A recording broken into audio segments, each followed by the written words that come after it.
Hello, ladies and gentlemen, and welcome to Between the Headlines on Tuesday, September 6, 2022. My name is Dennis Jar, and we are broadcasting from Atlanta, Georgia.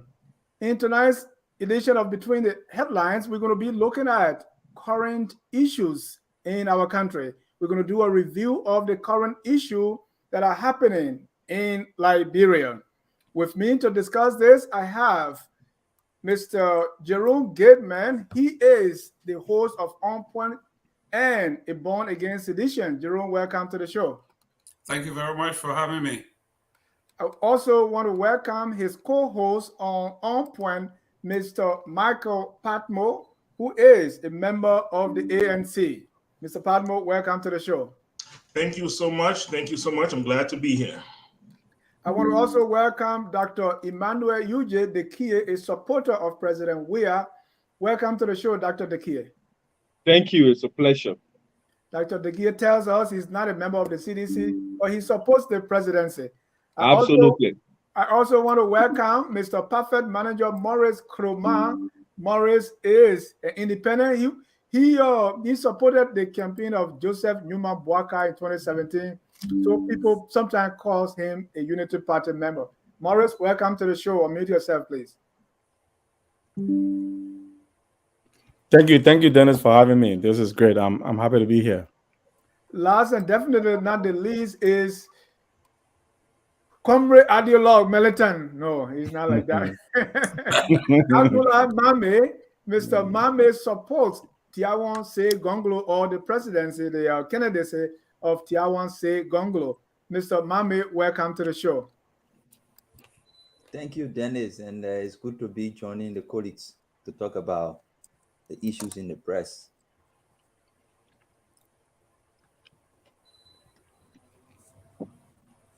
Thank you, and we want to welcome all our viewers from across the globe. This is Focus on Liberia. We are broadcasting from Atlanta, Georgia. Some of the issues we're going to be dealing with tonight are things that are happening in the news. Starting with, we go to Bong County. In Bong County, residents, according to the news, are set to petition the one who is on the U.S. sanction and who's been suspended by President Weah, Nathaniel Fallow Mangill, the suspended Minister of State for Presidential Affairs. There are people in Bong County that are set to petition. We want to talk about that. Also, the government or the vice president is trying to solidify the grip of the CDC in Bong County. So she was there campaigning and telling them, look at me. The president chose me. Your own daughter has vice president. That should be reason enough for you to vote for me. We're going to talk about that.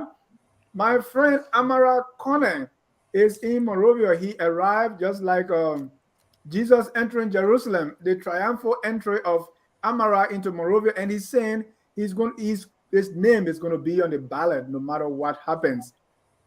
He may contest for a seat in Monserrado County or his county, Bapolo. Is Amara living two places now? We're going to look at that. Also, the Rabos International Airport, the highway leading from Monrovia to the airport, is bad, and there's a big hole in the middle of the road that is very dangerous. Well, the public works minister says they are not able to continue the work due to climate change. Are you kidding me? But Mr. Gayman has an explanation. Also, Representative Rosalyn Swakoko Dennis resists granting the Prince Y. Johnson Polytechnic a degree granting status. Say it can't happen. Why should a university be named after a murderer? We can't do that. Let's change the name. It will also interest you that Alexander Benedict Cummings, that's the ANC political leader, now the CPP standard bearer, is accusing President Weah of buying arms and ammunition for the Model rebel groups and supporting the Lur rebel group with money, with food, and all kinds of things. Is there truth to it? We're going to look at all that. Gentlemen, again, welcome to the show. Let me give you 30 seconds each to introduce yourself and just tell us your impression about what we're going to be covering tonight. Let me start with Dr. Dekie. Thank you so much. And once again, it's an opportunity being on here.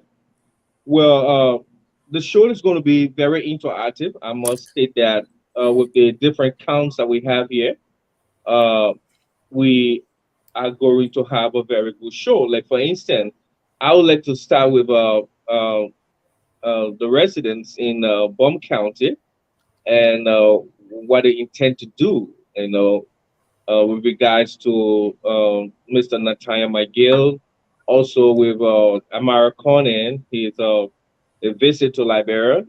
At this time, he's at the aspiring stage, so it's not yet definite. He's looking at two counties, so he's still talking.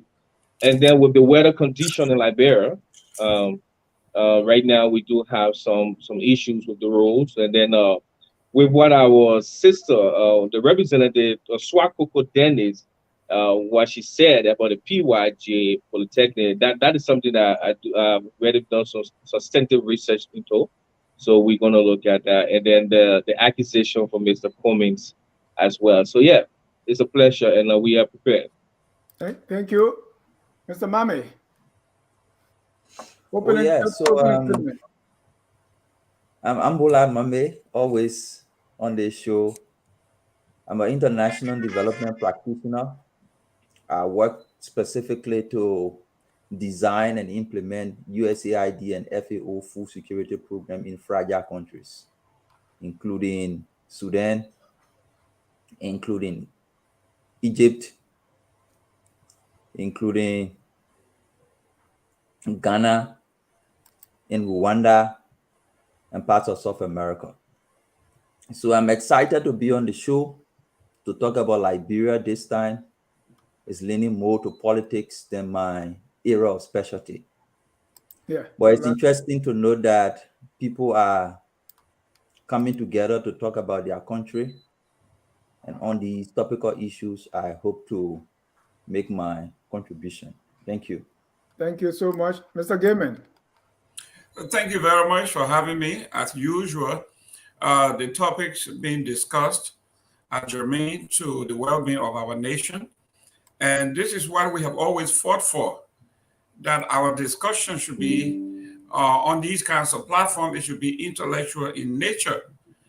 Those days of getting upset and getting a few guys and going into the bush and man hunting or women hunting or children hunting folks, those days are gone. So I am impressed with the impression and the progress that our democracy have made, that a young man could re-enter Liberia and be given the choice. And he says, I may contest in Monserrato or Bapolu. That tells the maturity and the security of the state. So these are great topics, and I'm pretty much ready and excited about the issues at hand. Thank you. Let me go to Perfect Manager Maurice Kroman. Dennis, thank you again for having all of us. I'm honored to be in the midst of all of these enterprising Liberians. I am excited. I was hoping that we'll have at least one female among us that will bring the female perspective. But as it is, I'm eager to start this conversation. Wherever we start from, let's get the ball rolling, and hopefully we can chime in all of these different topics before the end of the hour and a half, how long ever we're going to be here. Thank you, Mr. Padma. Yes, thank you. I'm always excited to be part of the FOL family and on any one of your networks and programs. I think all the topics are very exhilarating, and hopefully we can get through all of them and bring our viewers and our listeners a wealth of information and new perspectives. So all of them are really good. So I'm just ready to go. Thank you. Welcome, viewers. And viewers, we want you to chime in as we discuss these issues very quickly. Gentlemen, let's start with the issue of Bong County. There are certain counties in Liberia that we call vote rich. Bong County, Nimba County, Monserrato, Lofa, and sometimes Bassa. So, Mr. Dr. Joe Baba would say, hey, vote rich county, be very careful before you take us somewhere.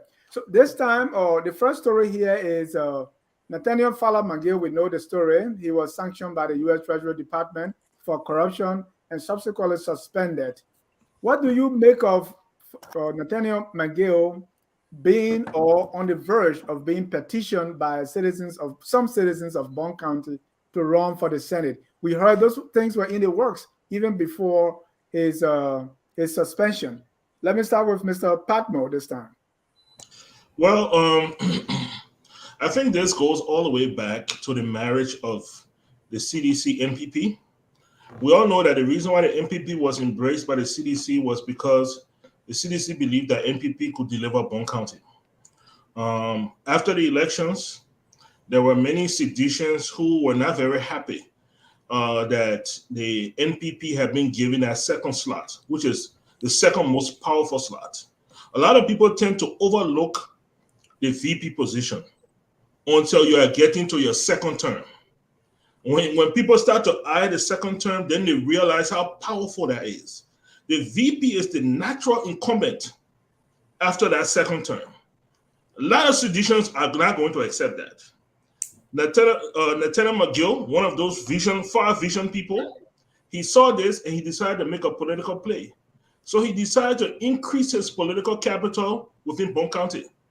If he could negate the vice president, then he could make the argument, if indeed George Weah wins the second term, that it should not be a natural selection, that indeed he can deliver Bong County, and therefore the CDC should field him for president come 2029 and not the VP. And so we saw that happening. We saw Nathaniel McGill increase his political capital.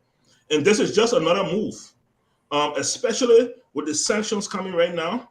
It is really pushing him in that direction where he will remain politically relevant as a senator of Bong County and will be able to make that case come 2029 if indeed CDC wins its second term.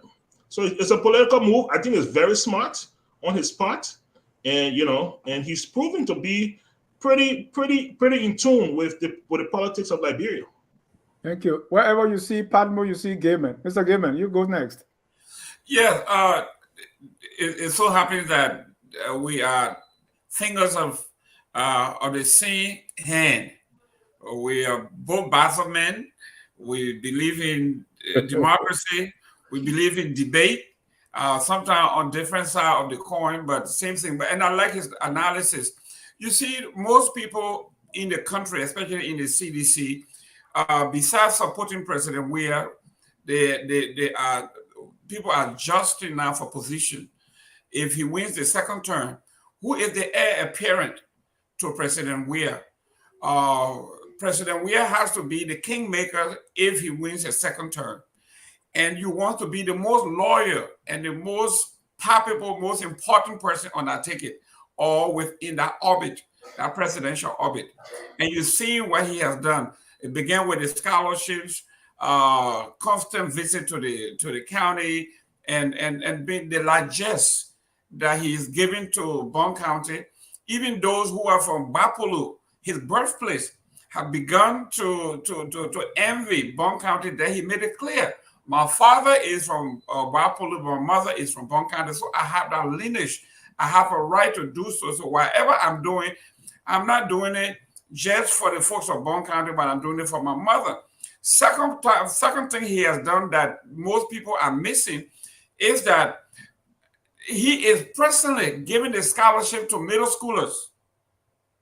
We are talking about men and young folks that will become of voting age in 2029. So this man is actually investing and cultivating his own clientele. Remember those counties that he went to, Bong County, Nimba, Mr. Gaiman, you say investing with government money. Is that what you?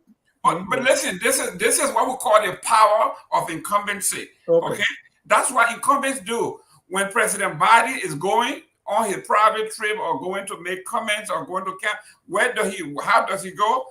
Air Force One. Even though he's not on the national or international flight, but he takes Air Force One wherever he goes. You see that insignia, Air Force One. So that's what incumbents do. So Thank you. I like that, and I think he's using it very well.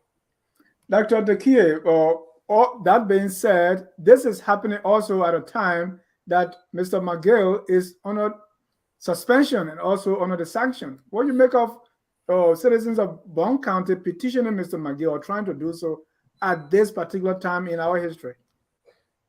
Well, I think the people have a choice to make, and Mr. McGill was accused.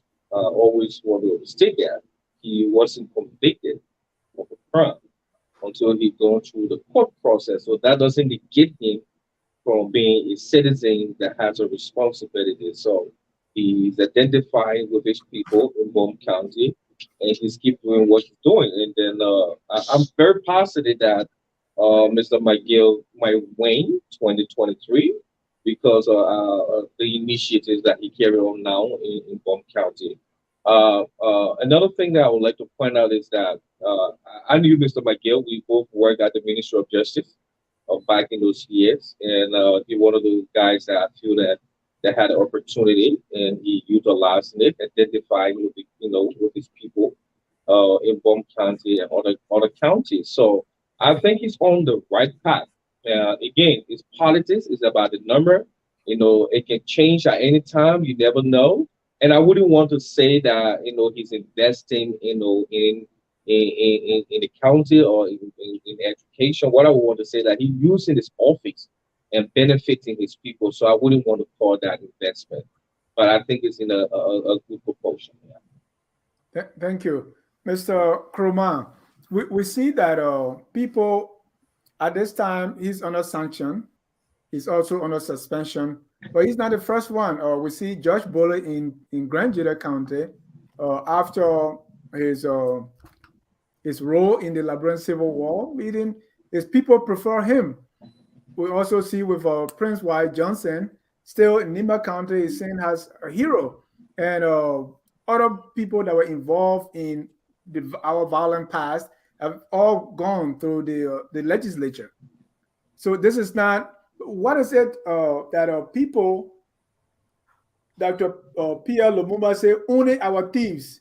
So even though this person is bad, but he's ours, so we need to own him. But what you make of this idea that whenever you are in trouble, you can go to your people and say, well, we'll protect, he's our own.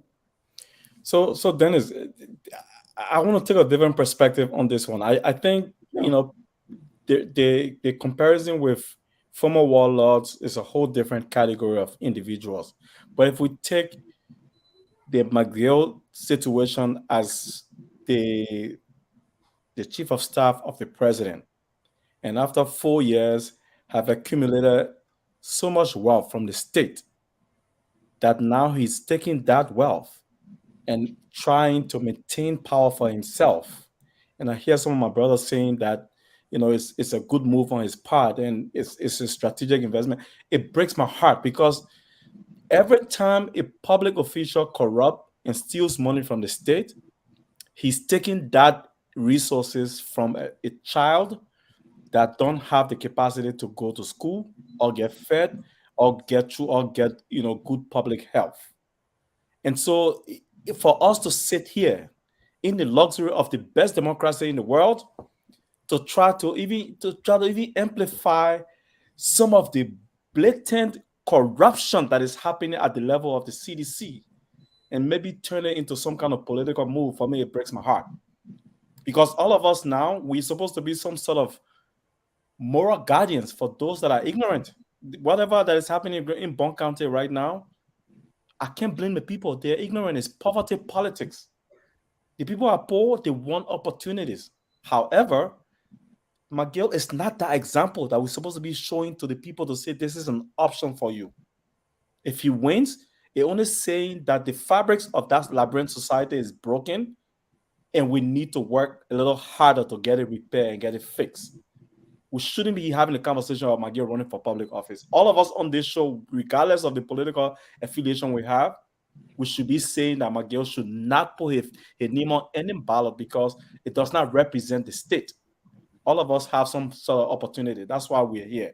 We're all in America because somehow God gave us some sort of opportunity. But McGill is a bad example of what Liberia should look like. We should not be even promoting at all. But Mr. Krumah, in every corruption exchange, there is a seller and there is a buyer. That's Are correct. you excusing the people that are trying to petition him that, hey, because you have this stolen wealth, come and be our leader? Is there an excuse for that? No, so the point I'm making here is that because the society experienced 14 years of broken, the society fabric was broken as a result of the 14-year crisis, we have not been able to repair that. So most of the people that are in the country don't realize what good public service look like. What they see in Liberia and what they see as success is public officials getting in positions and stealing the country wealth and projecting themselves as the moral voice of the state. And it cut across. You go into places in the Southeast, almost all of 5 counties in the Southeast, only the representatives and senators, they are the richest people in the entire county. Nobody there is richer than them. How does that even sound to all of us as Liberians? How do we create opportunity for a young man that can grow up in Grand Creek County and still be able to compete in Monrovia for a public office or compete in education or whatever it is? That opportunity will not exist unless we put the right people in the right places. McGill is not that example. I'm sorry. He's not. Mr. Mame, you heard from all your colleagues. What's your I want say? to follow the line of reasoning. Yeah, I want to follow the line of reasoning with Maurice Krumah. You know, the Liberia we envisage, the Liberia we see, a country we imagine that will be built on the foundation of anti-corruption and the tenets of democracy, on equity, so that state resources are used and invested such that they address the fundamental root causes of our problem. Maggie is not a representation of that, or his attitude is not a representation of that. People can argue and blame past administrations and blame Turbo and blame Doe and blame Taylor and blame Ellen. The blaming of previous administration is not a justification for the continuation of corruption of the state.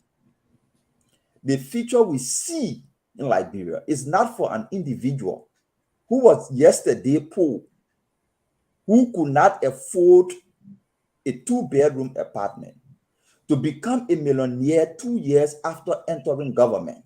It's not a Liberia we see. I know McGill, but let's leave that. Let me go to the crux of the issue regarding the sanction. For me, his decision to be politically active and engage into petitioning ceremonies with an intention to contest 2023 is not smart. It's wrong. I will communicate that with him personally in more details. It's wrong. He will hurt himself more than he will help himself if he decides to engage into what he's doing. Maggie activities are being monitored by the greatest nation in the world. Maggie's decision to challenge the U.S. indictment on him, describing the action as the U.S. basing their decision on hearsay or mistaken identity, is a challenge to the entire security apparatus of the greatest nation in the world. The onus is on the United States government to prove Maggie wrong. At this point in time, his activities are being monitored. The best thing Maggie can do for himself is for the future. Revert to Bapolu or Bong County, stay out of the press, stay out of political activities, invest in agriculture, make farm for the next 5-10 years. If God can spare your life for the next, invest in agriculture, build relationship with your people from the grassroots, and invest in farming. Stay out of the press, stay out of politics. That's the best you can do for yourself. His continuous action of wanting to prove strong manship as the man of the day will continue to hurt him. He should not continue. On the part about the possibility of winning Bong County, there is a wedge within the CDC, and that wedge was placed in the CDC by McGill. The original foundation and structures of the CDC are celebrating silently the sanction on McGill. The party is under pressure to issue a statement in support of the U.S. sanction against McGill and government officials. The party chairman is holding on to that and refusing for some other reason. But the structure of the party want the party to issue statement for posterity to judge the party as an anti-corruption party. So I don't see McGill winning Bong County. The politics in Bong County is more than a fly by night person just come to you divide money, scholarship, and tomorrow you become senator. It's far more than that. Thank you. It's deep. See the people Bong County have elected as senator over time. See the people that have been defeated as senator over time. And not just 2-3 days you go divide money and say you can be senator for Bong County. It's not possible. But whatever the case, McGill activities have been monitored. The U.S. government security apparatus reputation is on the line with McGill's statement on Al Jazeera that the sanction on him were based on hearsay, were based on mistaken identity. America will prove that. And his activities are being monitored. The best he can do is to stay out of politics and stay out of the press. McGill, I don't know if you watch Focus on Labrador, but Mame is speaking directly to you. That takes us to the next point in Bong County was the activity of the vice president. This time, I see Morris. Can I respond quick to my man, you'll respond when your time comes, man. Don't Yeah, stop. I'm on the same topic. You are not Bong County topic. Listen, you are not Bong County topic. Go ahead. Hold on, Padmo. I was going to agree, sir, but you're making that Padmo. I will let him man talk. Oh man, now I want to talk to him. Yeah. So give me go 30 seconds. Okay, Abdul. To be very frank with you, I have to disagree with you because I'm a student of the American politics, just like you are. That you see the onus is on the United States. I remember, let me give you an example where the United States have gone wrong several times. I'll give you one example. Colin Powell went to the UN with a vial and say, I have impeachable proof that we have weapon of mass destruction. And they kill dozens, millions, including the president, only to come back later and say, we were faulted at our intelligence. We are sorry, we were wrong. So the same thing can be applied to McGill. We get that. Let me go to Padmo. That's correct. Thank you very much. Mr. Padmo, 30 seconds. Look, the only thing I want to say here is, I heard people talking about, they're surprised about what we are speaking about McGill. Look, let me make it this simple. When you're watching karate show, you might be against the bad man, but the bad man can show certain technique. You yourself will enjoy the technique. I'm not just because I'm admiring the moves of McGill doesn't mean I agree with him or I agree with the fact that he should even be allowed to run. After the Browning Summercard debacle, I think the government, the legislature needs to step in and actually propose some amendments to our constitution when it comes to people being able to run for office. Yeah. Because Browning Summercard, under investigation in court, probably shouldn't have been able to run. And we saw what came of that. So I just wanted to make that clear. There's not any cheering squad for McGill. I just admire the moves that he put into place. Right. And what Mame said that's a dumb move. So, but let me go to let's go to Maurice Kroma on the issue of VP Taylor.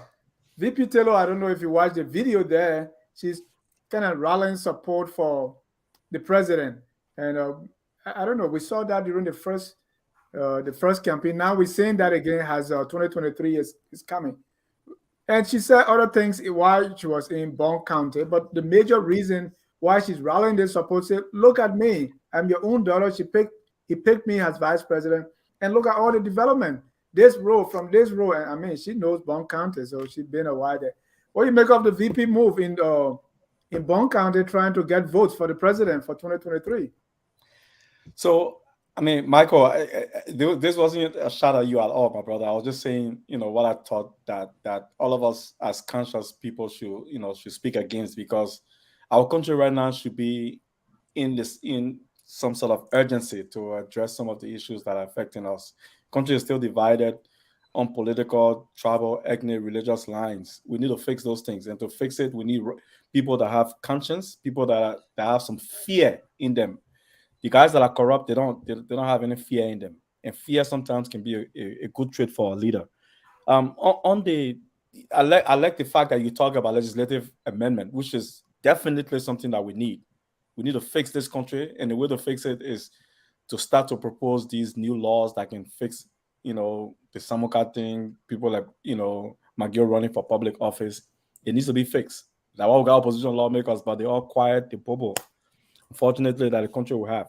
On the VP situation, I've never been a fan of Joao Taylor. Anybody that follows me on social media know that I'm not a fan of hers. And the only reason is because I think sometimes she overdoes the politics. Sometimes she don't think about the things that she do before she do them. I remember just 2017 when they won the elections, she went into the same Bong County and told the people, if you don't support CDC and you turn cheap, we'll take the position from you, we'll get to somebody else.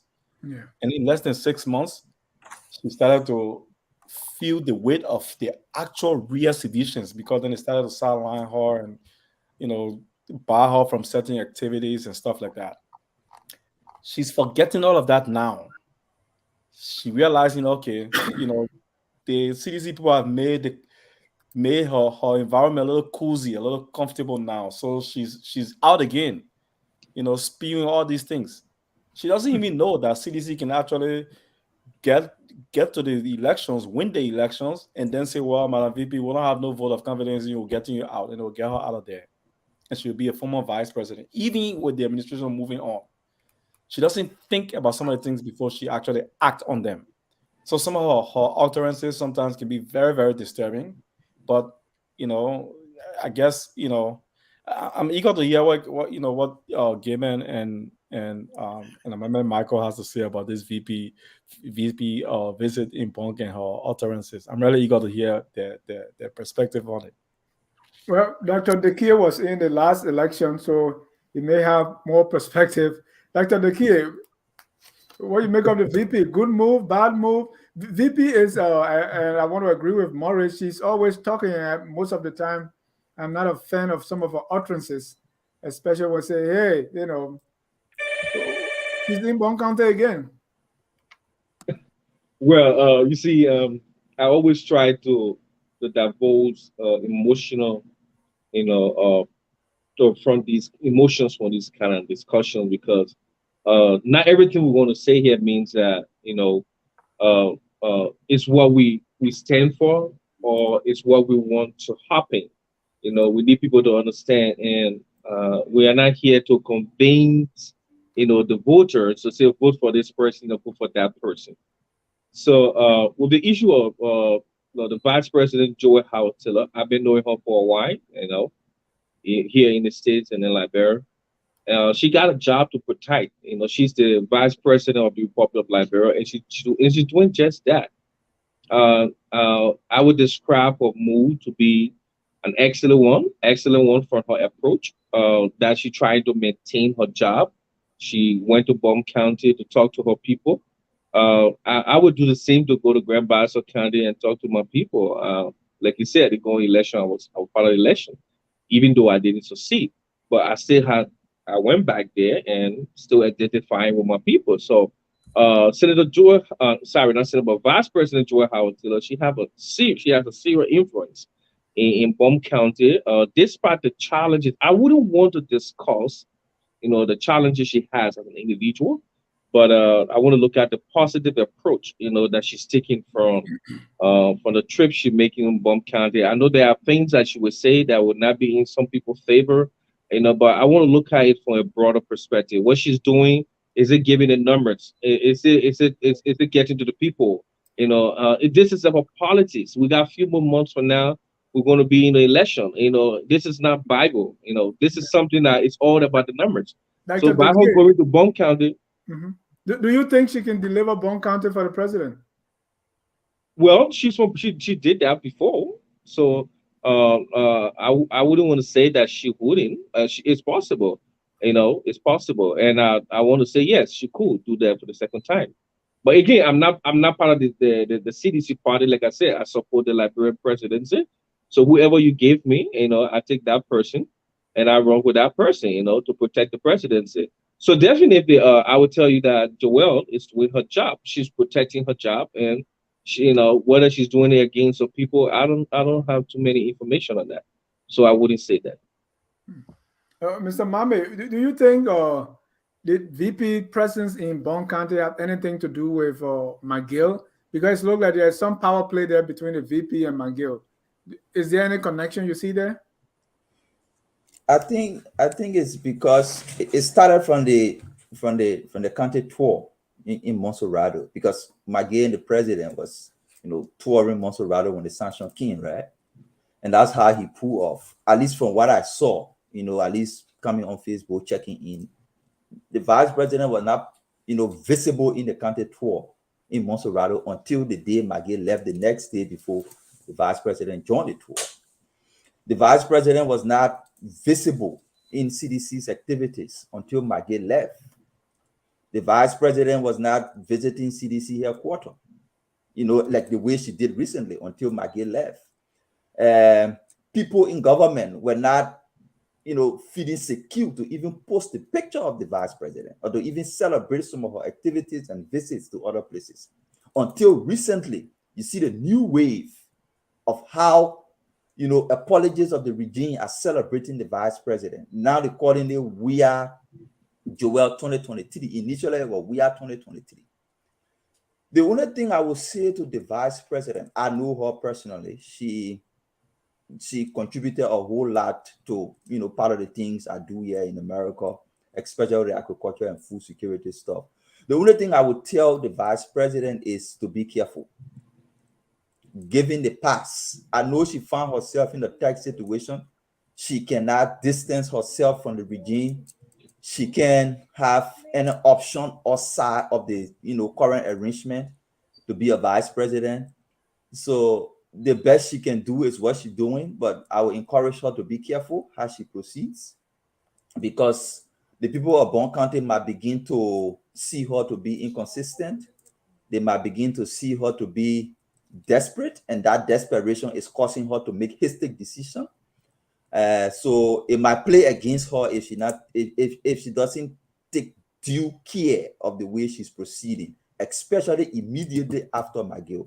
We all know what happened. The vice president complained publicly that they were denying her access to resources for her office. She complained publicly that they were denying her access to see the president. Within less than 2 days of McGill being sanctioned and pulled out of the presidency, now they inject you into an arrangement you don't even know about, and you tend to blow your fellow all around.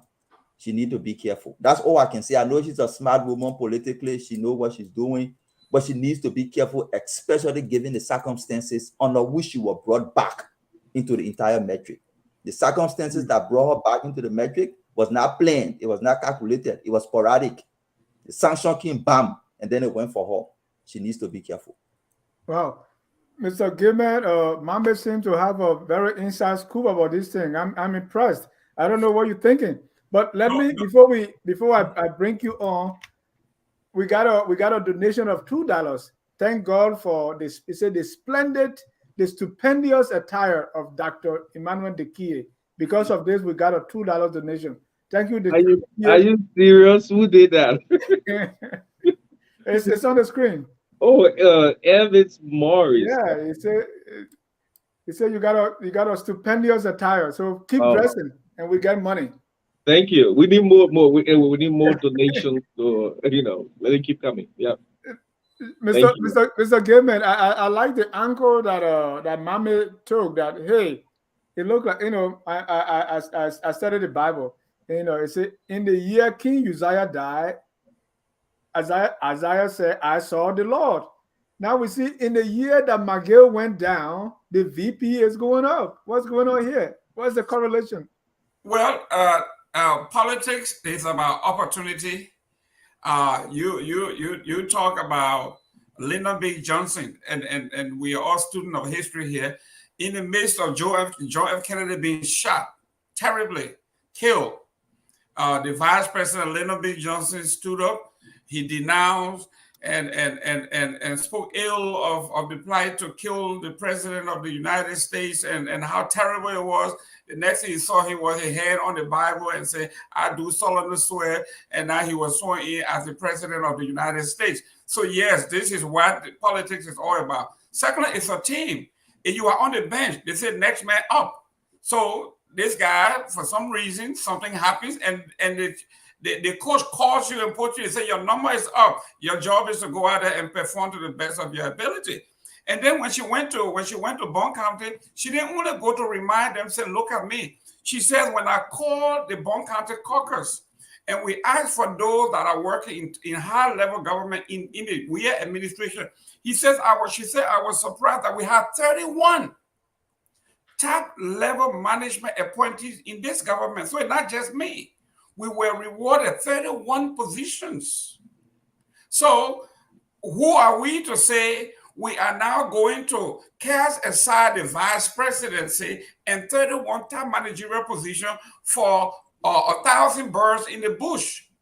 And this is what she was saying. She said, you got 31 plus the vice presidency. Everywhere, the people have always asked Bong County to be a supporting cast, a supporting star. This is our time when he said the president came to Bong County and picked me.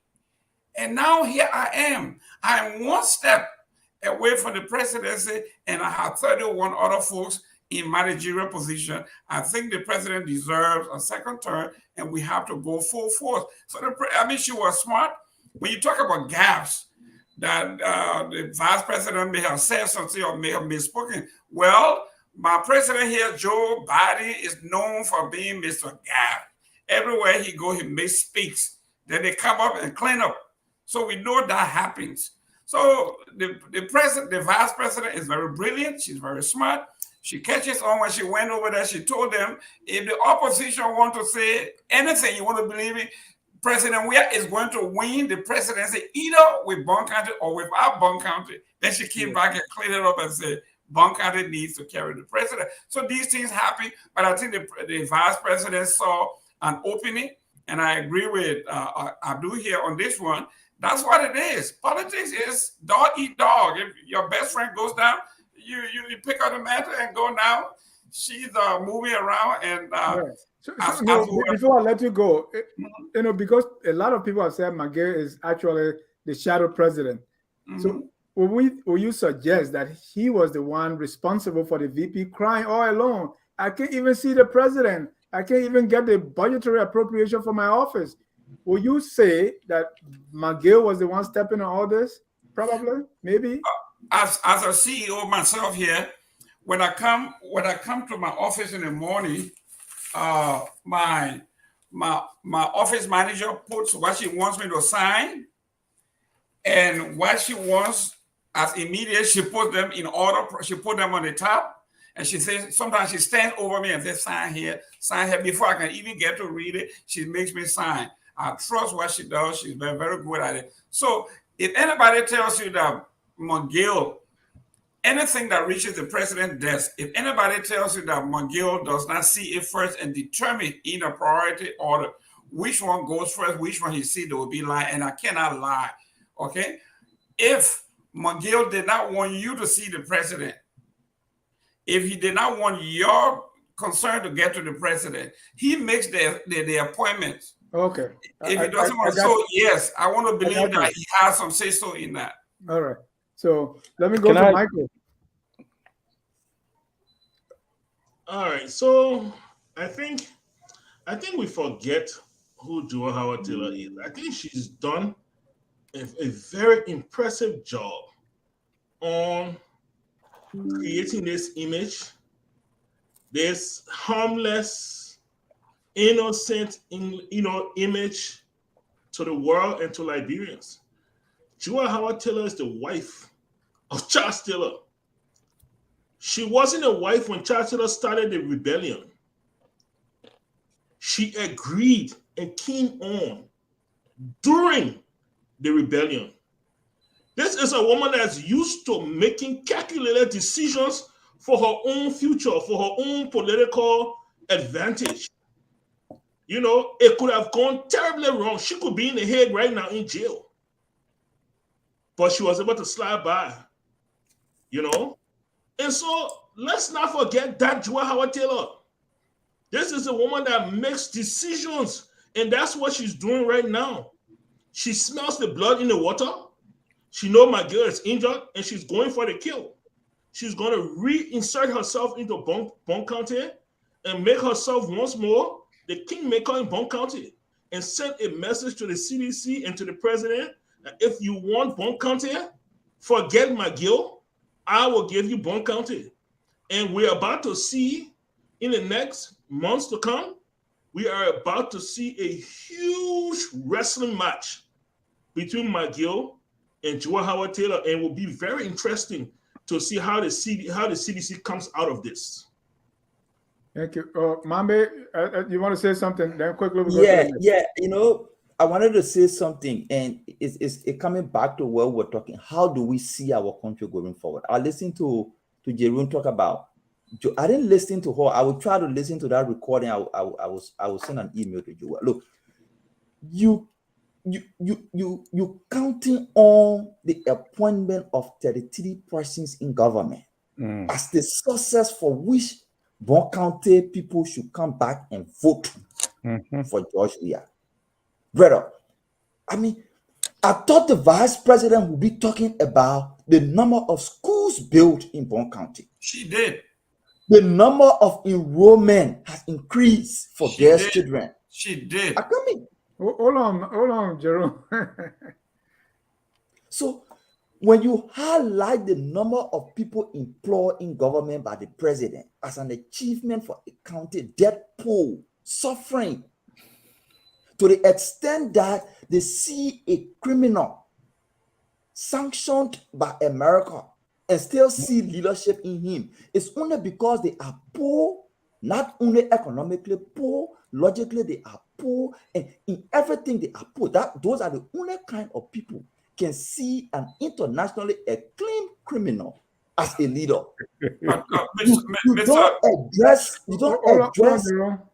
You don't address the fundamental problem the county is faced with, but you take pride in saying, I see 33 other person, senior official in government. How appointment of 33 person in government addresses the root cause of the suffering in Bong County? Yeah. Wofford High School, I did an article. When Joel was elected as president, they conducted by-election. They spent close to $700,000 to conduct by-election. Right after the by-election, the hospital in Bong County closed because there was no fuel in the generator. Yep. No fuel because there was no fuel. Right after conducting by-election that cost $700,000, the hospital closed because there was no fuel. There are structural issues in Bong County that need to be addressed, for which the people should base their decision on, not about because 30% got appointed in government. We should stop measuring the success of our development agenda on how many persons got job. Joel stooped too low to mention that as an achievement. And the room should not be highlighting that. Even if you support her, when she talked about the number of jobs, the number of schools, those are things we talk about at the basic, fundamental, addressing the fundamental challenges the country faces. That job, the person get appointed government job, and you're talking about it. I really want to say something after Mame, please. Morris, let Jerome go for 30 seconds and then you can come in. Okay. I hate to do this because I have never interacted with him. Like he says, he's out of his league here. He's talking across discipline. Because when you started the event, you enumerated what she said they have done, the road, the hospital, the school. She enumerated all of those. So I'm saying to you, For you to say that he's a criminal, So that what is is school? that What is a hospital? No. excuse me. I'm like, wait. Let him Excuse me. make this When point. you call somebody a criminal, that means that person have gone through the due process of law and convicted. If it has not happened, my friend, that's not right. You don't do that. These people have never gone through the due process of law. The U.S. ambassador said it. He said, I want you guys to do your own investigation under the laws of Liberia. That's what he said, because you are a sovereign state. So you cannot say he's an internationally reclaimed or renowned criminal. That's not fair. Thank you, Morris.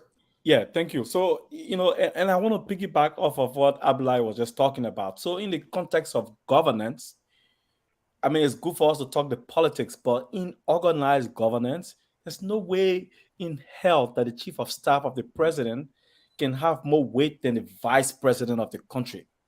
And the only time the vice president can be seen as visibly effective is when the chief of staff goes down.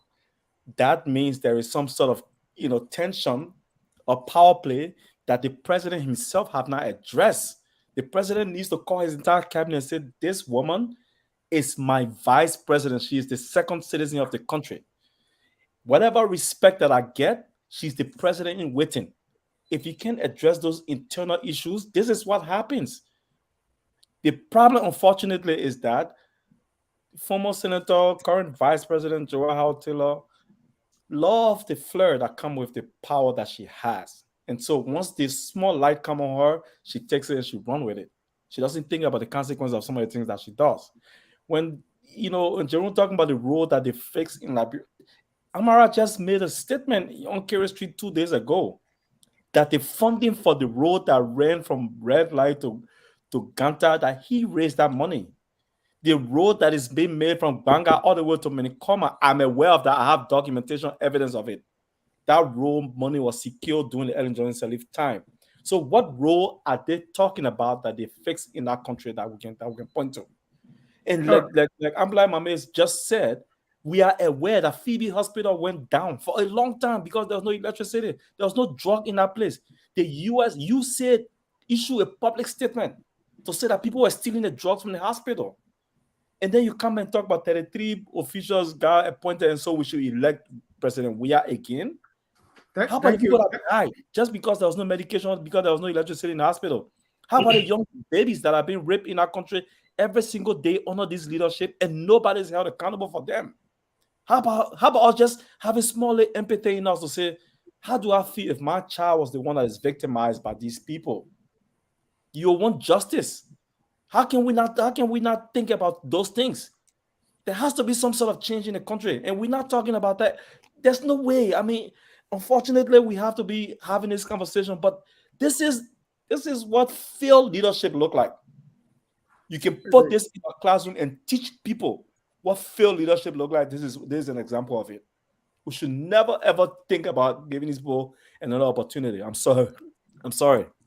Thank you. You mentioned the name of my friend, Admiral Kone. So let's roll the tape.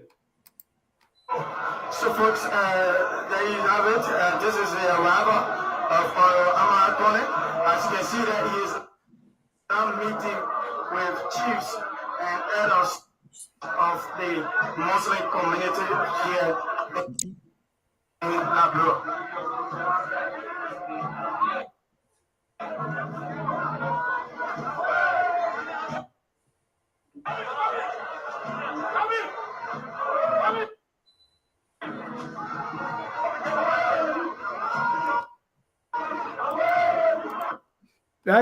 That's my friend Amara Kone arrived in Monrovia. Because let me start with Mr. Padmo. Amara was the former finance minister. People saw him as the prime minister of Liberia under President Sirleaf. He left the country after the government over, worked outside the country. Now he's back to run for the Senate, and he said it could be Bapolu or Maserado. Does Amara have a chance here? And what do you make of people? After you work for government for 12 years, you make all the money, you get all the wealth, you leave the country, and now when you are back, you want a government job. Well, how do you see this picture? Well, I mean, I won't fault Amara. And that is because, I mean, Amara is a highly intelligent, educated guy. And let's be honest. Let's be honest here. There's no market in Liberia beyond Minister of Finance for Amara financial skills. So obviously he will seek greener pastures outside of government, outside of the country. So I don't fault him for that.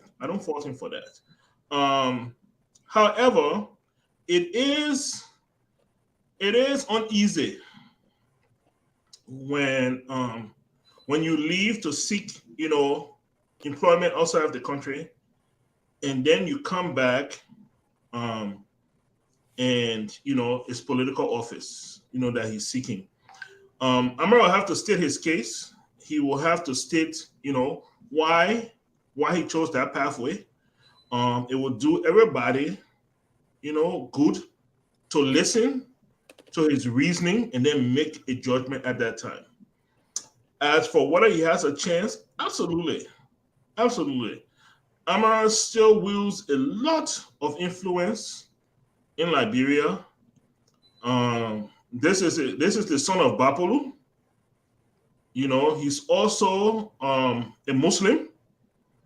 And he also has friends across the spectrum. This was Samuel Tour's boss. So he still has a lot of influence, and yeah. So I think he has a really good chance. I mean, the race is going to be tight. The race is not going to be easy. The two counties that he picked are not easy pickings. Daniel Neten is well inserted in Bapolu. As a matter of fact, he is one of the only senators that actually live in the county. Daniel Neten lives in Bapolu. He comes to work in Monrovia on Monday, and on Thursday when he leaves session, he goes back to Bapolu. He does not spend weekends in Monrovia. Sir Joseph has, even though I disagree with his method of legislation, but he's played the Liberian politics, unfortunately. And and so it's going to be a tough match, but I think he has a very good chance. He has a very good chance. You're muted, Omar. You are muted. You're muted, Jack. Dennis, you are muted. Dennis, you are muted. Dennis, We can't you're hear you. Mr. Mame, let's look at my friend Amara Kone here. Let's look at his chances. Let's look at the move. Good move here, bad move. And when he said, I'm going to run either in Bapolu or I don't know, or on top of my head, I don't know what the requirements are when it comes to residency. I don't know if you can be in Bapolu and Moserado at the same time, or you're going to assess to see, okay, where do I have my residency? I don't know. That's going to be part of his calculation, or where he thinks that he's going to have the better chance. Mami, what do you make of Amara? I think for me it's a very good news when I heard that Amara was considering a seat in the legislature. For me, it just made my day, it made my week, it made my month. That's the Liberia we envisage. We envisage a Liberia where the former finance minister can sit in the legislature and make decisions and make opinions on the budget. We envisage a Liberia where a former manager of the World Bank can sit in the legislature and review concessions or loans or grants from the World Bank. We envisage a Liberia where people with expertise like me, who've worked across different countries designing and implementing agricultural development programs, can sit in the legislature and review concessions and design programs to address Liberia agricultural deficit. That's the Liberia we look forward to. And that's the Liberia that will work for the ordinary people. The Liberia that will not work for the ordinary people, but will pretend to be working for the ordinary people, is a Liberia where few people go to government, like McGill, like Sir Joseph and other people, make $1 million, keep a whole lot of them, and share few in the communities as humanitarian. That Liberia will not work. It has never worked for any other country. We tested it several times. right in Liberia, it has never worked. It will not work. So when Amara said he wants to be a senator, it made my day. I have never met Amara Kone in my life. I have never met him one-to-one in my life. I spoke to Amara Kone one time on the phone, and it was recently. My first encounter was when Amara became finance minister. I don't know whether this is true. I walked to the Ministry of Finance. I was running after some transaction, and I saw the man coming down from the car. And it was Amara Kone. So we stood up, the minister passed. And I said, is that the car the minister is riding? Is that the minister car? He said, yeah, the man made that car. He brought that car from Ministry of Planning. Old Nissan Patrol Jeep. And he did not change it until he left. Old Nissan Patrol Jeep. His successor, in less than 3 months after taking over, threw the car away and bought a brand new Chevrolet. It was Chevrolet 2017 or 2018. Bulletproof Jeep. So fiscal managers are people who by their position are considered to be corrupt and wasteful. But when I saw that, it touched me that a finance minister will agree to use, I don't know whether that is true. I just saw it one time and I was here, I left. But it left in my mind that it's difficult. I've been seeing finance minister in Liberia before I see the Kadira, that he will use the old Nissan Patrol. But beyond that, he's qualified, he's competent, he's experienced, and I can't see any reason why any Liberian, not only Amara, will oppose a Liberian of Amara's caliber to sit in the legislature and make laws for us and review concession for us. Brother, experience is important. Recently, let me just lay my thought on the about experience.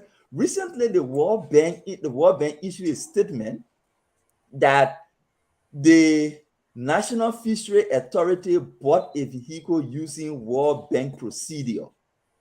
And because of that statement, the allegation or the legitimate concern that the fishery was spending money on luxury because of that World Bank statement, everybody shut up. I'm like, really? I work in international development. I know when we give grants and loans to countries, we know the requirements. The World Bank, the NAFA bought the vehicle. What the World Bank does and what we can do is we only tell you when you're making your procurement, follow our procurement procedure. We don't tell you which car to buy. We don't tell you which brand to buy. NAFA made a decision to buy the 100,000 car.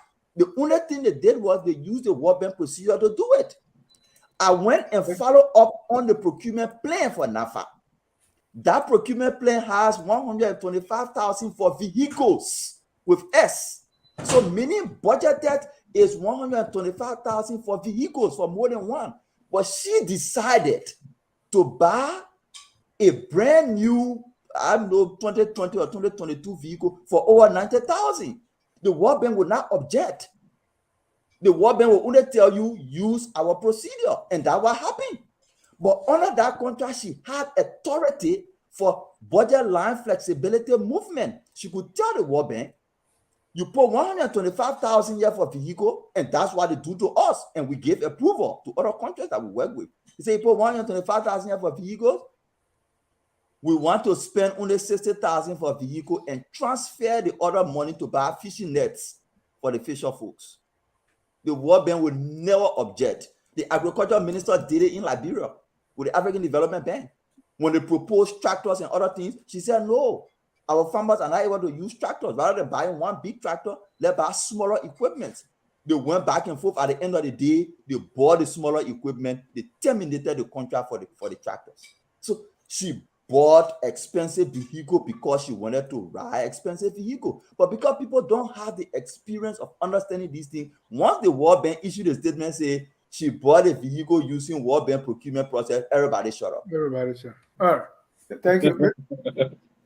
Mr. Gaiman. So Yeah. let's talk about Amara's electability.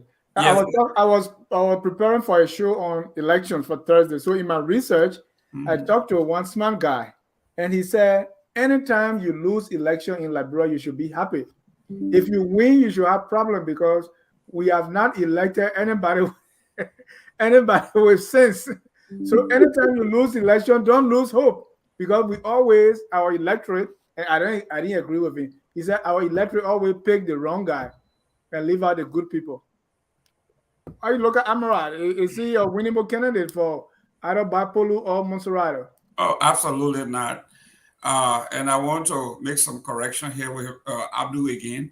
And I hate to do this, but I understand because he's not into politics. He's a guy.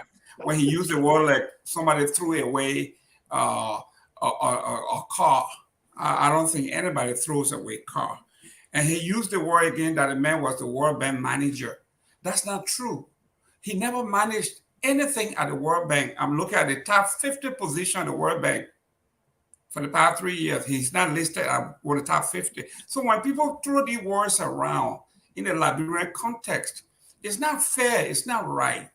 So let's go to Mr. Amara Conner. Because these things you're picking on, throwing car away. You pick on me, and it bothers on my integrity on this show. We'll come to you, Mame, to respond. I'm writing down as he said.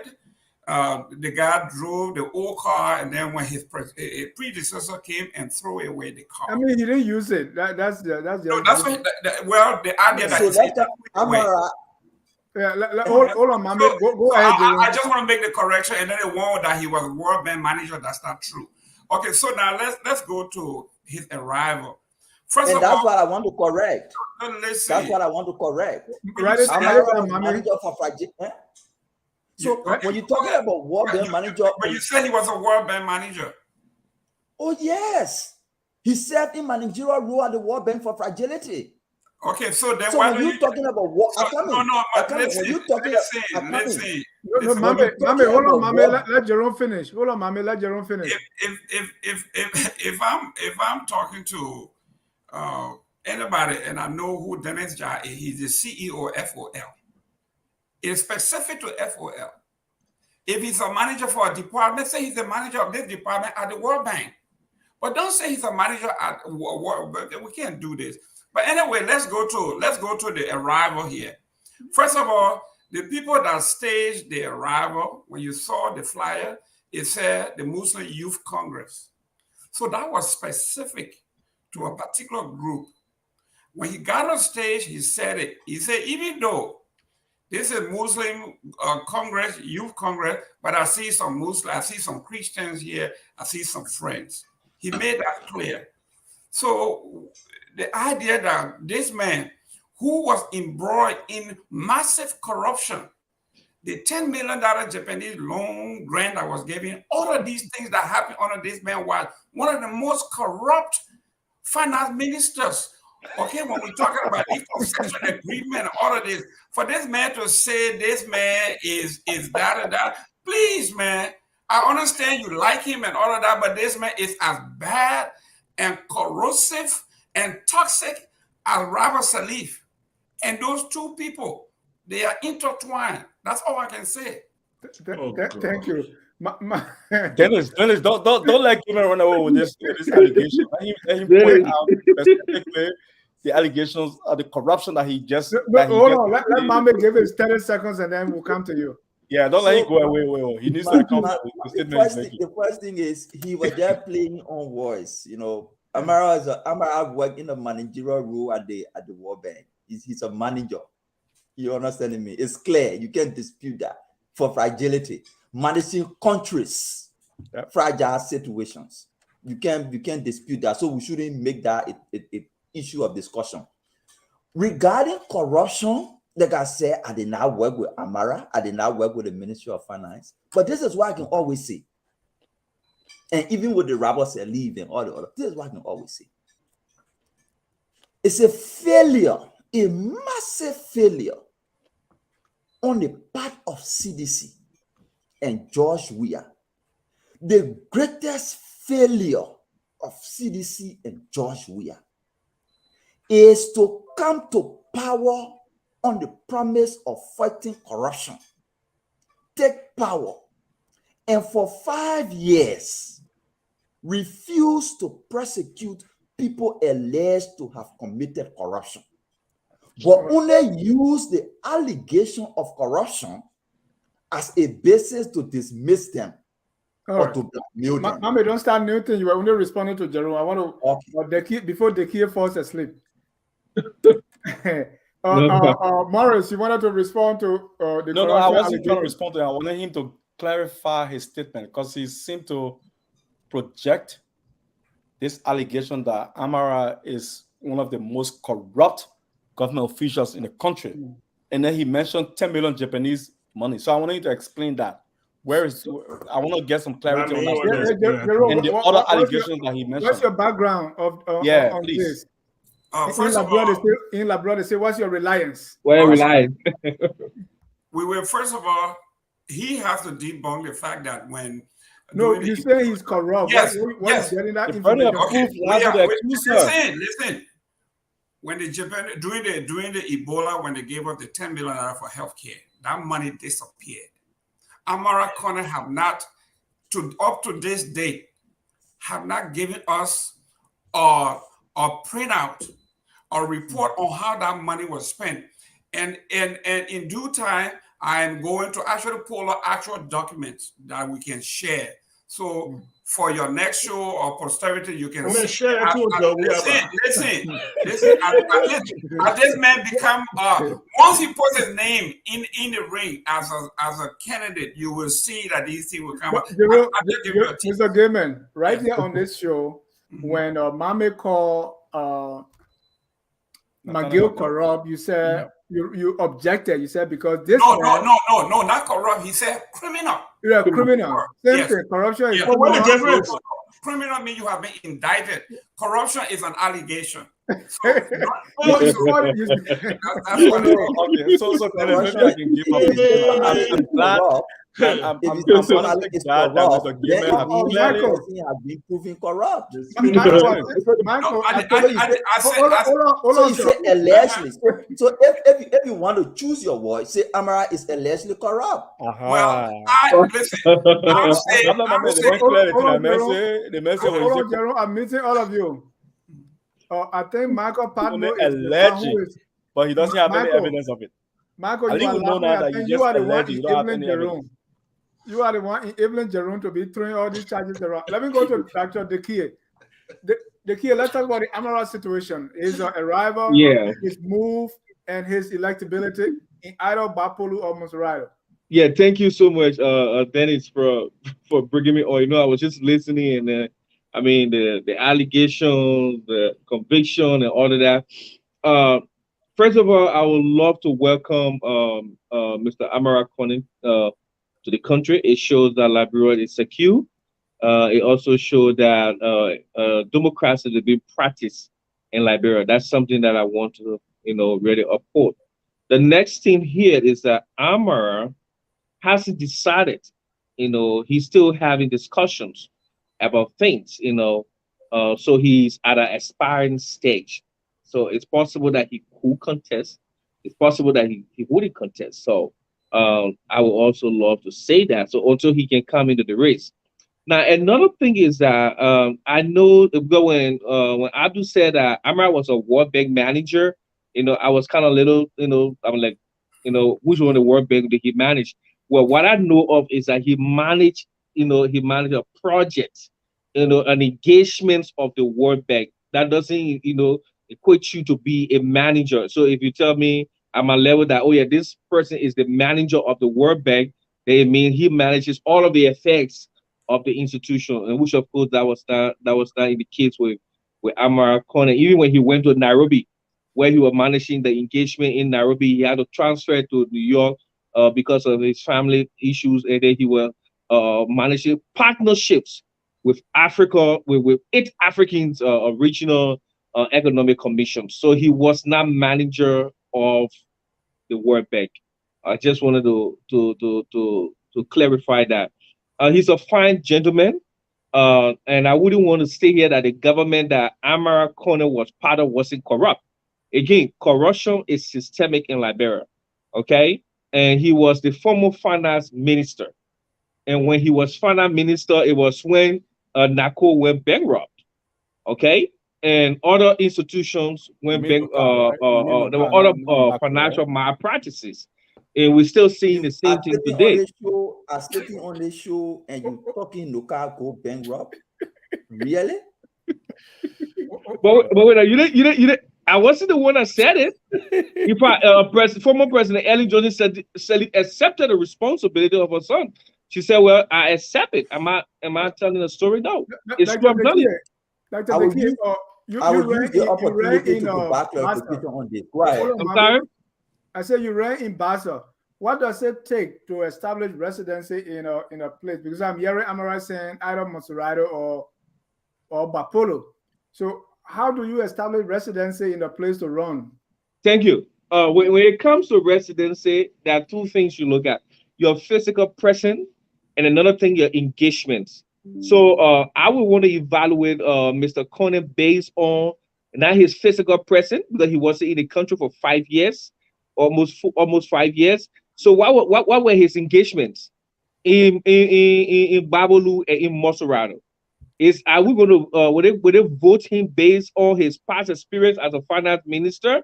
Like what Mama saying that, oh yeah, he's a good man. I mean, I'm not disputing the fact. I spoke with Amara on the phone. I'm not going to dispute the fact. I'm not judging his his expertise. But this is about election. Election is about the number. And for my own opinion, which of course I'm entitled, I don't think Amara meet that residency clause, because I'm not positive about his activities over the 5 years. What he has done. Maybe some of you guys can come out and tell us what have been some of the initiatives Do with you think Amara. Amara can beat Sir Joseph? Whether Amara can beat Sir Joseph right now? Yeah, 2023. You know it's not even possible. You see, Sir Joseph is a resident of Monserrato County. He had gained so many popularity over the past 5 years.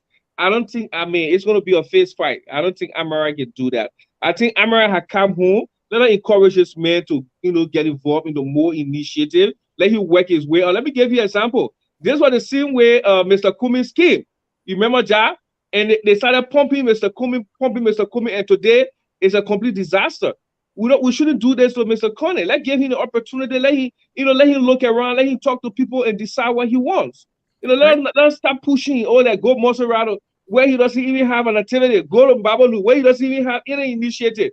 At the end result, he lost the first election. He keep going. We shouldn't do that to a young man. He's a brilliant young man. Thank you. We're going to take a break. We're going to take a short break, and when we come back, I didn't have any contributor to the conversation.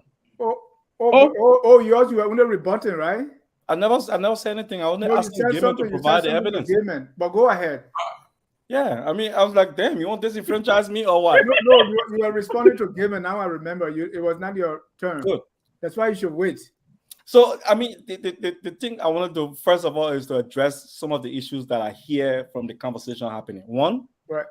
I know you were thinking now, I'm Mandingo man, I'm around Mandingo man. So look at him, man. No. So, I wanted to speak first to the fact that, Emmanuel, the election laws are clear about residency. There is only one criteria that qualifies a person to contest for a public position. There's nothing in there that talks about engagement. It's about residency. To establish residency, there are several ways that one can establish that residency. It's in the election law. I think if we're having this kind of conversation where there are over 100 and plus people watching us, let's be prepared to provide the evidence of the conversation that we're having. Let's be ready for it. Because sometimes the information that will spew out that is not correct, somebody can take it and just tarnish another person's character just based on that. And that's the reason why I'm asking Mr. Gaiman to provide the evidence on his allegations of, $10 million for Japanese. There's no Japanese fund for $10 million in Ebola crisis. I have a listing of all the donors.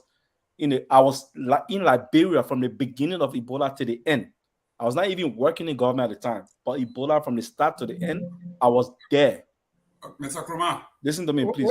Thank you, Chief. I give you chance to speak. No, he asked for the evidence. I have the evidence now. Somebody just sent it to me. Yeah, man. Come on. Global Witness. I got it. Chief, come on. Oh, Go ahead. The global witness allegation you're talking about is the $30 million from JFK. We can talk about that one. You know, if we have all of the time, we can talk about all of that thing. But the point I want to make here is that, and it's not just Amara. Even if we just brush Amara aside 1 minute, for us to fix Liberia problem, we need to call a spade a spade. I work for the Ellen Johnson Sirleaf government. Dennis Jayu and I used to go back and forth on Facebook all the time. There were several times that I would say publicly while I work for the government that there was massive corruption in Sirleaf government. We have to build that attitude to be honest with ourselves. That's the only way we can fix the country. But if we just hear somebody's name and we make assumptions about them, sometimes it takes credibility from us, just as it takes credibility from the person. So on the issue of Noka and all of that, I don't know what Amara's decision is, whether he's going to run in Maserado or he's going to run in Bapolu. If you run against Nathan, like my man Mike said, I think it's going to be a fierce battle because Nathan lives in Bapolu. He's strong there. He has roots that are deeply rooted. If he runs against Sajose, it's also a strong battle because Sajose is rewarded for being the Ebola hero in the country. From that moment till today, people still admire and respect him for what he did for Liberia during the Ebola crisis. I was there. I live in Liberia during the Ebola crisis. So, but the fact is, there are evidence that we can also argue that the margin between Sajose's victory and his nearest opponent was around 65,000 votes. But that was the long key in the picture and won an election that massively won, even against George Weah, who was the most popular person from CDC. So do you think Amara Koneke wins on Sir Joseph? Dylan won over 110,000 votes against his opponent. Come on now. Don't even go there. Hold on. I'm not arguing based on emotions. I'm giving you facts. I'm giving you numbers. No, because you're not saying the facts. Did Dylan not win over 100,000 or 110,000 votes in Moserado County? Did Sir Joseph not win 65,000 votes? If you say those are not facts, then give me what facts that you have. Thank you. You conclude because time is fast spent. Yeah, we're gonna take a break. When we come back, we're gonna talk about political leader of ANC, Alexander Benedict Cummings, accusing George Weah. Listen to what he said, and we'll take a break. He says it is also reported that you, President George Weah, rented fishing boats and provided guns and ammunition estimated at US $150,000 to Model. And much earlier in 1999, you provided food and supplies costing between $20,000 to $25,000 United States dollars to LUR, that is the Liberians United for Reconciliation and Development, another rebel group in the Liberian War. It has been further claimed that you did so to foster your long-held ambition for the Liberian presidency, has initially suspected by former President Taylor, whose unconstitutional removal you supported.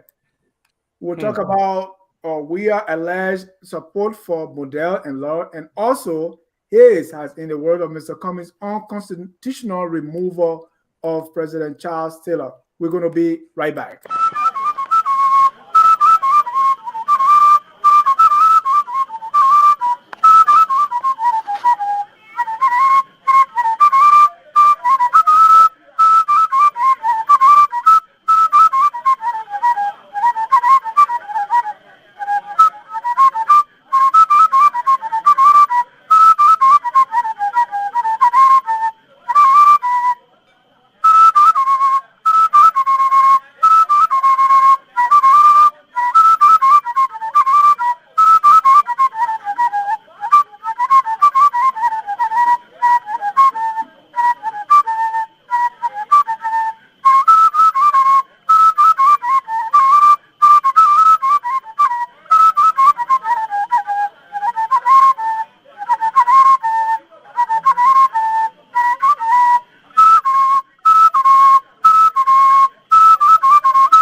Welcome back to Focus on Liberia. This is Between the Headlines, and we are discussing some current issues going on in our country.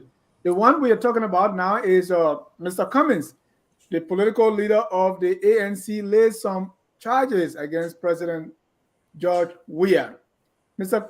Padmo, I want to start with you. What is Mr. Cummings actually saying? You are a member of the ANC, and where is he getting this information from, if you know anything that I don't know?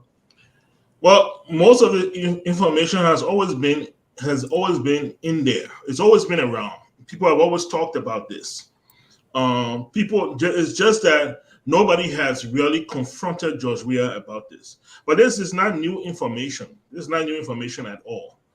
It's always been there. It's always been kind of just, in the background, and people talk about it behind the scenes, but nobody has really confronted George Weah with this. Not sure why. But Mr. Cummings decided this time that, hey, we're going to confront him with this.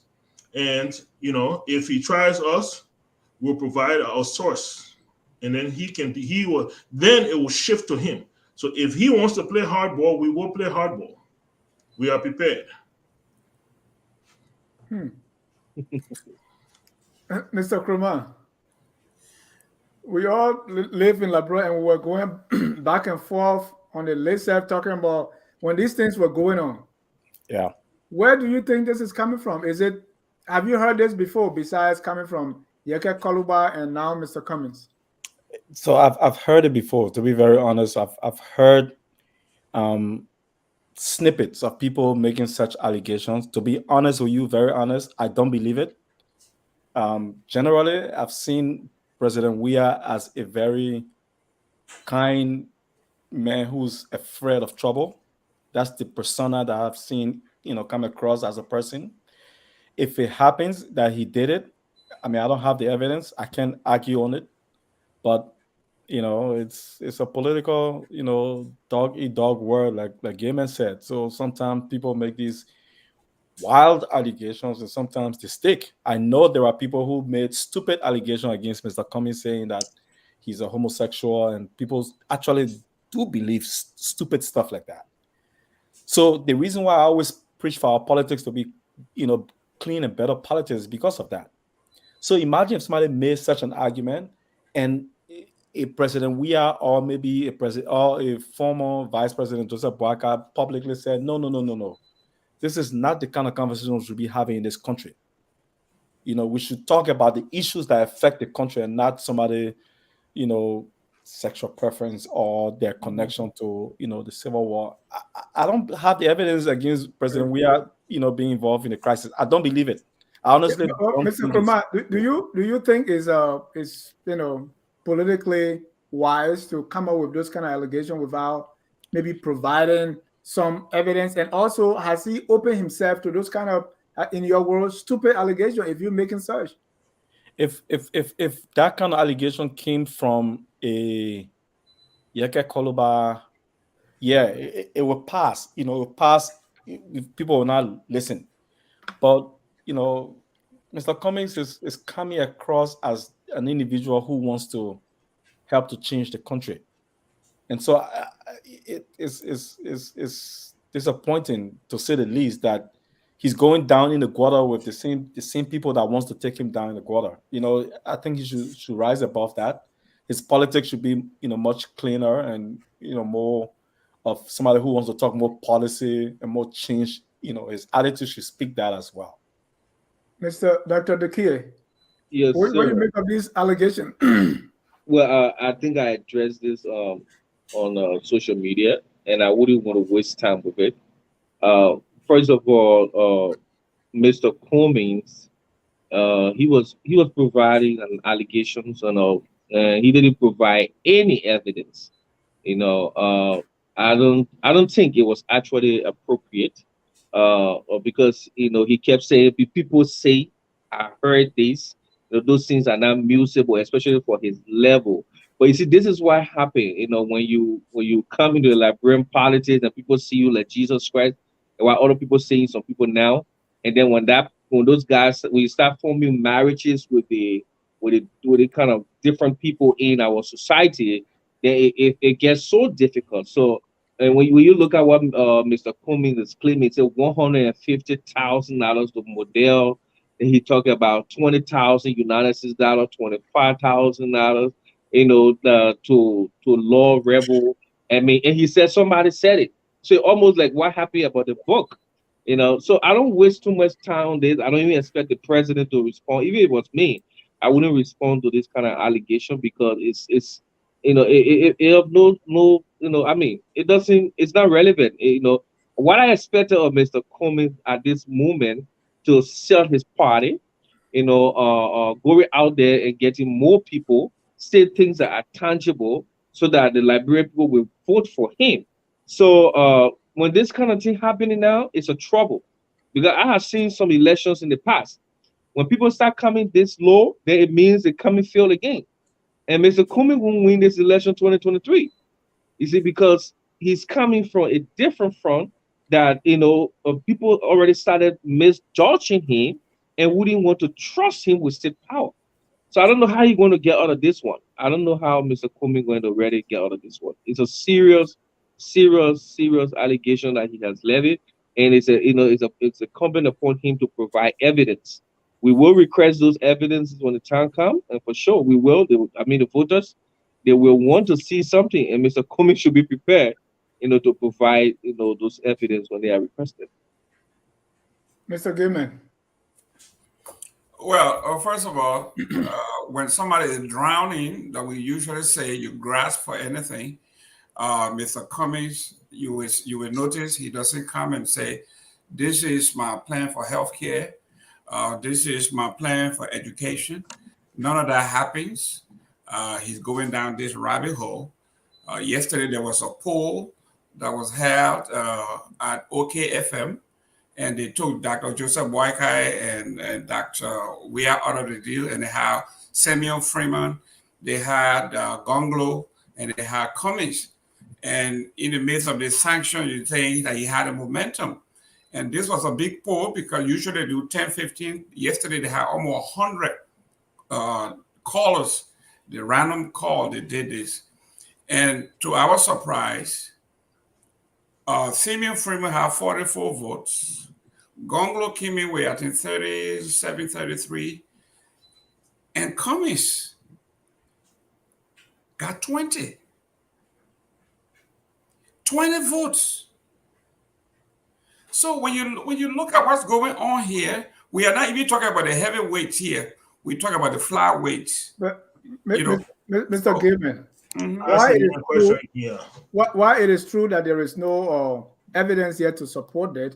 But let's look at President Weah's alliance with the NPP. He has some former rebel generals that people are saying that he's talking to that are doing some work for him. So people are looking and say, all along we thought Mr. Weah had nothing to do, but why is he close to these rebel folks? Does that sometimes strike you? No, not at all. Because I was there when this whole thing was formed. You remember, I was Tonwo's private secretary, so I was there when this whole thing, the ACDL, was formed. I know the whole intricacies of who and where they were. Not even when Tonwo wrote his expose, that long letter, explaining what Ellen did and who made the initial deposit and all that, to the time she came to president. That was NPFL. We're talking about Model. We're talking about listen to this. No, I'm talking about not once did he mentioned, and nobody have mentioned in writing, video clippings, evidence, newspaper. And now here he said, according to Mr. Cummings here, what you just put up, it is also reported. That's all he said. It has been reported.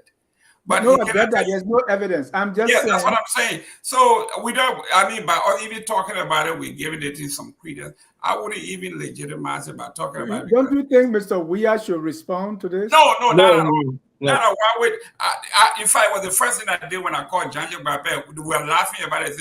It won't even get to the president's level because once he does this, he will just continue to do this. It's nonsense. Why would you? If I get up tomorrow and say the president got, like somebody said, the president, an arrest warrant was waiting for the president for child support. They spread out all over the place. The president can come to the United States and all the foolishness. I mean, please, we can't go down that level, man. This is not even high school politics. Mr. Ja, I would like to. So, the superintendent appointed, the superintendent of Grand Jury, appointed by George Weah, was a warlord of Model. The general, what the man that running around Monrovia right now, and meting out jungle justice, is a general of Lurd. So now, can these people explain to me why is George Weah embracing these people, empowering these people, and yet trying to hide his hand and say I have nothing to do with them? How is that possible? Oh, it's very simple. Why the Liberian people elected Yeke Koluba, they elected Maurice Satoma, they elected Prince Johnson. Why the Liberian people elected all of these folks into state power? They are Liberians and they are qualified for the job. They have to get the job. They were never convicted of anything. You cannot be found guilty without going through a due process. Thank you. Let me Can I say something to that quickly? Just 30 seconds. I don't think it's about conviction, Mr. Gaiman. If you really want to fix Liberia's problem, we have to fix the governance issue first. Because the things that trigger conflict, one of the major things that trigger conflict is weak governance.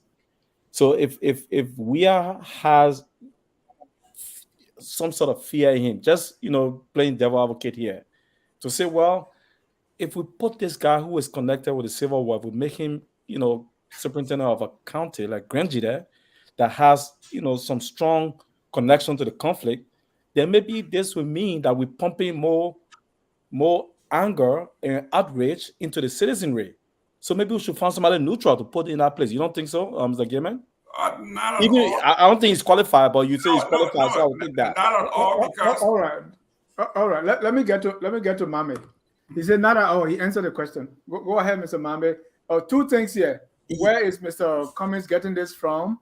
What has this done? I mean, is he going too low with this without any evidence? And will we expect Mr. Weah to come and clear the air? Because, I mean, people are saying it. I'm not saying there's any credible information linking him with these rebel activities, but is there something here that he needs to come and clarify? Cummings is not the first person to link Weah to Model. I think what is strange for me is the link to Lurd. But the link to Model is not strange. As a matter of fact, I work as a journalist in Liberia and I cover the TRC. I was reporting and covering the TRC. I listened to account of people accusing Weah. And what I know for fact is the statement accusing Weah being supporting Model was not strong enough to even attract the attention of the commissioner of the TRC to launch an investigation into Weah's role, right? So we listened to it passed. And part of the reason why it passed, we tend to analyze it at that time, was that everybody knew the character Weah to be somebody afraid of trouble and a peaceful man. His whole life he lived it as a footballer, helping people. That's how he lived. So when you bring allegation against such a person, you must come with something strong that will ignite the attention of other people to want to investigate. So if Cummings, who is well connected, has the resources to be able to get to people and get to facts, if he can do that more and bring more information to bear beyond just what was written, I think it will push Weah to respond. In the absence of that, it becomes a bar politics. Having said that, this is what I know Weah for. I work with Weah, I work with the CDC from 2005 up to 2011, I know we are good. When it comes to politics and making political and strategic decisions beyond his football, we are tend to rely more on people he trusts around him. They influence him a lot in terms of what he says regarding politics, what he does regarding politics. Take, for example, and I can always tell people Weah is a good ball gone by. That's just the reality. The Weah you knew before, the peaceful Weah you knew before had gone by. It was Weah who stood publicly and said anybody who insults him will now walk in the street free. That's not the Weah. The Weah you know to be peaceful is the Weah under whose administration people are dying mysteriously. Violence erupting from his party, even when he was standard bearer and not even yet president. Some of these actions, when they happen over time, and you cannot take decisive and drastic action to represent your character of who you are, it tends to give credence and tends to give reason why people want to listen and see, is he really playing this thing and hiding his hand? But like I said, the onus is on Cummings and his folks to go beyond what they said, because what they said is what was said before. It was reported before that we are supposed to alert with the same amount of money. That report did not go far up because the people who were making the allegation did not say anything strong enough, and their information was not corroborated by the TRC commissioners to launch an investigation into that. So if they can do it for us, that will be fine. If they can't do it, then it just, the same thing we've been talking about, people just throwing garbage in the political process because they know that they're dealing with a society that's sophisticated enough and can manipulate people into believing what they say. That being said, Weah is a good ball gone by. Politics, governance, and money in his hand, he is desperate to maintain it at all costs. Pago? Thank you, Mabe, and thank you guys for your take on this. I believe, and you are correct. It's like, I watch a lot of UFC or boxing. You fighting a champion, you got to knock them out. You don't let them go to the decision, else you will win. So with Weah all alone, the only story we knew was this football guy, and he's helping people, he's helping Lone Star. He could be doing something else, but that's not the story that we know, and that was never established. So to be able to convince people against that, you must give us something rather than. And the thing, I believe that Mr. Cummings, this was a bad move.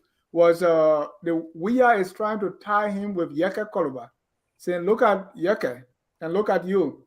Now, Mr. Cummings is almost like quoting Yeke Koluba. So you are falling into the hands of those. And if you make such allegations, such wild allegations, and you are going to fight with sedition, when they come back, what are you going to say? Yep. Because they can go even lower than that, and we've seen that over and over. I don't think this is a game that Mr. Cummings can win. If you want to join the conversation, please call the number on the screen. That's 605-313-6004. The code is 791403#. While we wait for callers to come in, let's go to PYJ. He has a university called the PYJ Polytechnic. There was a bill in the House to grant them a degree granting status. Representative Rosteline Swakoko Dennis said, no, we can't do this. And one of the reasons, this name, PYJ, represent terror during the war. So using this name on a university, even the kids that are going to graduate, you go somewhere, they ask you, which school you graduated from? Prince William Johnson University. He said, you have damaged that child, so I'm not going to allow this to pass. So she's taking issues to that. Prince Johnson said, what? Because you did this, I'm going to tell the Nimba Kwado in your district not to vote for you because you have gone against me. So it's Prince Johnson said, I will tell the Nimba people not to vote for you. This whole idea, and we have callers now. So let's quickly, 30 seconds each, what you make of this whole thing between Prince Johnson, his university, and Rosalind Dennis. Let me start with Mr. Gaiman. 30 seconds. Yeah, this is very simple. Schools should be accredited based on the criteria set aside by the state. If you don't meet that criteria, you cannot be accredited. So we just went through the same process in Grand Bassa County where we elevate our community college to a university level. We went through the process and it was granted. So if you are not qualified to get that, that's just it. But it cannot be based on whether we don't like you or your past. I think the school, the administration has a criteria, and if they meet that criteria, obviously they should get their accreditation. Dr. Dakia, you have Vision College, so you can speak to this. Right. Okay. Yeah, I got a Vision School system. Now, when I read what Representative Swakoko Dennis wrote, first of all, she was not speaking from an educational point of view. She was being political. And then I also tried to research about the intention of PYJ. Why is it that he wants to charter the university so that he can have a status? I run an institution in Grand Bassa County. Just last year, I spent almost $1,500,000 library dollars just on wages. So operations of an institution is very difficult. So what people would do is that they try to see if government can bring in subsidies. So now in Liberia, the government will pump in subsidies through the public colleges and universities. So this is what PYG is trying to go after. Now, what I was thinking is that if we wanted to stop PYJ, why didn't we stop him doing, at the pool, right? But he has already been elected, and he's a senator, and build an institution for his people, and then you say you want to stop the university from providing degrees to the children, to the students. It doesn't make any sense to me, though. It doesn't make any sense to me because they should have stopped. Somebody come in? Yeah, thank you so much. We got 8 callers already. Mr. Padmo, quickly on the PYJ. Look, I do want to be clear here. She's not saying they should close the school. She's not saying the school should not be certified. She's not saying there shouldn't be subsidy. She's pointing to the moral fabric of it. Naming a school after a murderous warlord. Where are our standards? How can we move our country forward when we start to do those things? When children start to graduate and say, "Oh, you graduated from the Prince Weah Johnson," they say, "Oh, wait. Prince Weah Johnson, the murderous warlord." You even in the US, you cannot open a school right now and call it Adolf Hitler School and ask for charter. They will tell you, hell no. Even if Hitler built a school? Even if Hitler built a school, they will still tell you, go and change the name. Go and change the name. That's what she's saying. Change the name of, you can still provide education. Change the name of the school. Thank you. Take that name off. That's not fair. Mr. Kuman. 2 things. One, post-conflict development require us to do that, what she's advocating for. We are a post-conflict country. The key players in a conflict, we can elevate them because if you elevate them, you create anger for those that are victimized by the conflict. So she's raising an issue that Liberians that are victims of the conflict are supposed to look at and say, this is actually something that all of us as Liberian collective have to address. The second part is that when you have a sitting senator, a sitting representative, we made this argument from the first time the first lawmaker built a school that this is a conflict of interest. You can't be in that position and build an institution and exploit money from the system and subsidize the education the institution that you're building, because then all you're doing is enriching yourself. Which is, those are 2 things I want to point to. Thank you. Thank you. And Mambe, before you come in, the question is, why now? This name has been on this school for some time now. Is it only because it's going for accreditation? Is that the only time, or anyone who have raised this issue earlier? Mr. Mambe, you have the floor. On mute, please. Oh. Yeah, we have our callers waiting, so after you will bring in the callers. It's not really accreditation. Chartering a university is an act of legislation. Yeah. It's far beyond accreditation. It's a law by the country. Right. So naming has a factor to play. I've not really read her statement, to be honest. I've not seen it, but just from listening to the colleagues around the table, it's something we need to look at critically. Name has a factor. Name has an influence. And we need to look at the type of names we put on our institution, especially when we're making names by law. We need to look at them. How do people interpret those laws? How do people interpret those names? How do those names, what effect it have on the future to come? Those are things we need to look at. Thank you. I wouldn't name my school Seton Academy, and ask the government to charter it. Is that equivalent to Prince Johnson? Because are you quoting Prince Johnson to Satan? Satan is in hell. Prince Johnson is on earth. Looking at the magnitude of what he did, he can be equated to Satan. Thank you. So what name will you suggest to be named after the school? You can't do that. You can't do that. You can't suppress freedom of. That's not freedom. That's not freedom. You can't do that. You can't deny somebody based on morality. All right. Thank you. Let me bring in the callers here.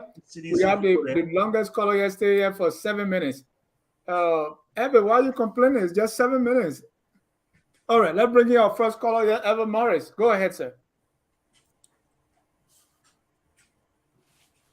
Elvis, you are live. Go ahead. All right, let's move. No, I say that the men on the line complaining, so I don't complain to you too.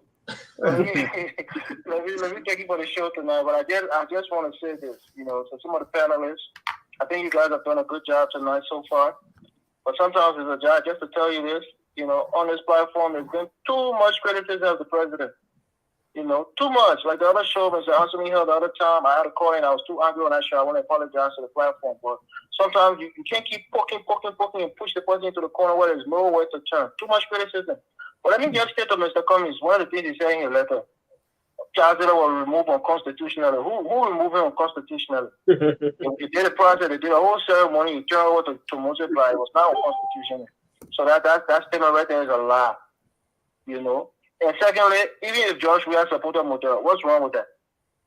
What Cummings were doing for everyone in Maryland when they were dying during the war? What you were doing for them? And like you said, Mr. Jai, you're right. That Yaga Koluba, he just regurgitating the things that Yaga Koluba said and he's putting it out there. He fooled me in 2017, he will not fool me again. He's showing his true colors now. He's just a follower. He's not a leader. And so who you going with 2023? For me, 2023, I will wait and see. All right. I was saying, bro, I'll wait and see. Thank you. I will see who will be my reliance. But let me just make my last point. Yeah. My last point here is to Mr. Amara Conan. He was the finance minister of the Republic of Nigeria, not just a little department, the entire republic. All the corruption are going. I guess these guys on the show will say he was insulated from it because he's the good guy. He's a smart boy. He was not involved in corruption. Please give me a break. He was the epicenter of it. He knew what was going on with the finances. Everybody knows he's some kind of financial savant. So we know his finger was in that pot. So let's not pin him to be Mr. Clean again. But thank you so much. Let me give the other guys a chance. Thank you. Thank you. And the other guy here is Dusty Paul. Dusty, go ahead. You're live. Mr. Paul. Me? Yes, sir. Yeah, okay, yeah. Thank you, Mr. John. Thank you for the show. So I just want to speak to the level of disrespect of Mr. Cummings getting tonight. Because for you for people to look at Alexander Benedict Cummings, a man that have established himself worldwide to say there's no be making allegations just based on gossip. It's very, very disappointing. Okay? This man is making wild allegations, right? This man is getting specifics. So I mean, the man not just talking to Toyota. The man got information. That's number one. Number two, Joshua, EPS officer went with Joshua to Mina County. This man did not come back alive. So there are so many evidences against Joshua. I'm pretty sure Joshua leave office. Joshua will be investigated or probably prosecuted. But the same Mr. Cummings just speaking in some kind of a wild because he just want to speak. It is so disrespectful. This man from nowhere was integrity. So the man is very specific on bread or renter, money that was spent. So Mr. John, I'm supporting Mr. Cummings because obedience now and then now what it's about, right? So what I want you to do, the day you meet Mr. Cummings, asking them, I want you to just produce the document of the $5 million you spend on Liberian people. If it's a communal produce that document for you, I will start supporting it. The man's not a fool. And then spend money is documented. Everything that does is documented. So that all your choices of the communal want to see a record, you will provide it. Thank you. So the man is a man that we have. The man is a good man. So please, there is some respect when you talk about it. The man not speaking out of just one, out of just more people than they can call about. Mr. Paul, so we just wanted him to provide the source of the information he provided. That's all. That's it. No, that's true. He's not going to do it right now. But like I said, in the future, the men know you can be held accountable for that. Okay. So that's you as a journalist. If you call them up tomorrow, they can provide all that information. Brother, show your credibility is ruined. Thank you. You can not provide it. Thank you. Thank you. Thank you. Mr. Cummings, if you are listening, I'm inviting you to focus on Liberia so we can talk about your allegations and other national issues. Let me get to Mr. Kesali Double. Mr. Double, you're live. Go ahead, sir. Oh, yes. Thank you very much, Mr. Giant. And thank you to your panelists. I want to talk a little bit about the senatorial candidate. There's a lot on the platform tonight, not possible to test everything. I'm looking at why it is that we would like to see people like Amara Kone based on his qualification to the legislature. So that's kind of what we want. I just hope that whatever corruption allegation, alleged corruption allegation that has been leveled against some of these people, he can clear out and clear the doubt of many Liberians. And I also want to recommend to him to concentrate more on Bafo than most of other countries. Because yesterday I've been following social media when Aaron Poster came to a post that he will be contesting. I mean, most of them are going outside. I wouldn't suggest him even testing that water or else. Liberians sometimes they dodge your expectation when you think they're going to go for a person that you better expect to go for. They can change in a single of an eye. And for what I'm saying, I wouldn't advise him going to most of other countries. And to Mr. Gilman, when you're talking about former government officials corrupt, I don't like to hear you say that. I've told you this over and over on this platform. Your government is in power. Your government has every authority to audit these people. Why have they not audited these people? If you are audited people ever since, you and I wouldn't be sitting here be guessing as to whether who is corrupt, or you know, will not be coming on the platform to say no, the person is not corrupt. You see Mami right now trying to defend Amara Kone, like you said. The reason why you defend him is because you were unable to order this man to bring it to book. So just throwing one allegation on that man is corrupt. Even if you were to bring people today, one other people will be for nothing. We don't even regard anything anymore. Anything to the of government official being corrupt in fact, we can only say as they say because you were not able to order the person. Thank you very much. Thank you. Thank you. Because let me bring Mr. Aliyu Kamara. Aliyu, you're live. Yes, sir. Yes, sir, Dennis. Thank you for having me. I sure learn a lot this evening. Listen, Dennis, when you announce something like residency clause, for guys like us who are neophytes, as far as politics is concerned, we need you to cut the clause. Don't just make it vague. But as long as I know residency clause is not the most difficult thing to qualify for, I didn't never know lived in Monserrado County. 1 year later, moved to Cummings County, became a resident of Cummings County. So the residency clause is not the most ambiguous thing. Again, I don't know any better. But Mr. Gilman, this is a renowned show. Guys like Dennis Jar, Anthony C, they come with a lot of efficacy in the way they propound and even the annunciations. All the years you've been on the show, you have not learned anything, and you ordered them both of them. I don't understand. Come on, Aliyu. when you speak, I mean, when you speak, you must speak with reference so that a guy like me who is twice younger than your age will learn something. But to be the guy who is the instigator and disturbing the show, that is unfortunate. But let me just say this, okay? When you just say somebody corrupt, somebody that wrote massive corruption, how do you come up with those things? What are the yardsticks? We should be learning from you. Please live by example. Let me just say this, Dennis. I always forget this guy's name, the guy from ANC. He said something about Weah Howard Taylor. Weah Howard Taylor is an opportunist. We were in Banga during the 90s. Charles Taylor appointed Weah Howard Taylor to their council government as a deputy bank governor at the time. The central bank was at that place now you call Ministry of Education on Broad Street. She was deputy then governor to all of those arranged governments. And this is the first person I've seen in the history of Liberia, probably the history of Africa. She was the deputy then governor while she was first lady at the same time. Because of opportunism, this lady was willing to be in a polygamy marriage. Chancellor had to marry one Muslim wife so that he could balance the equation that he got one Muslim, her name was Fatimata, one Muslim wife, and one Christian wife. Jua had no issue with that. Jua would stay months and not even go to Chancellor house as long as she was reaping her benefits. She's been an opportunist throughout. Everything that is going on now is opportunism. But I want to thank you so much, Mr. Gilman. I did not mean to be derogatory, but apparently you're not adjusting. Please adjust to keep the sanity of this show. Thank you so much. Thank you. You just emboldened Michael Patmore. let me Jimmy Eastman. Jimmy, go ahead. Wow, Jai was a good show. You guys touched on many topics. But I want to address Madam Swakoko's statements. I actually admired her when I listened to her today. She was bold. She went against a fearful warlord and talked about we don't want a culture of impunity. But then under the same breath, she gave George Bulley a pass because he had called her and confessed that he was young and what have you.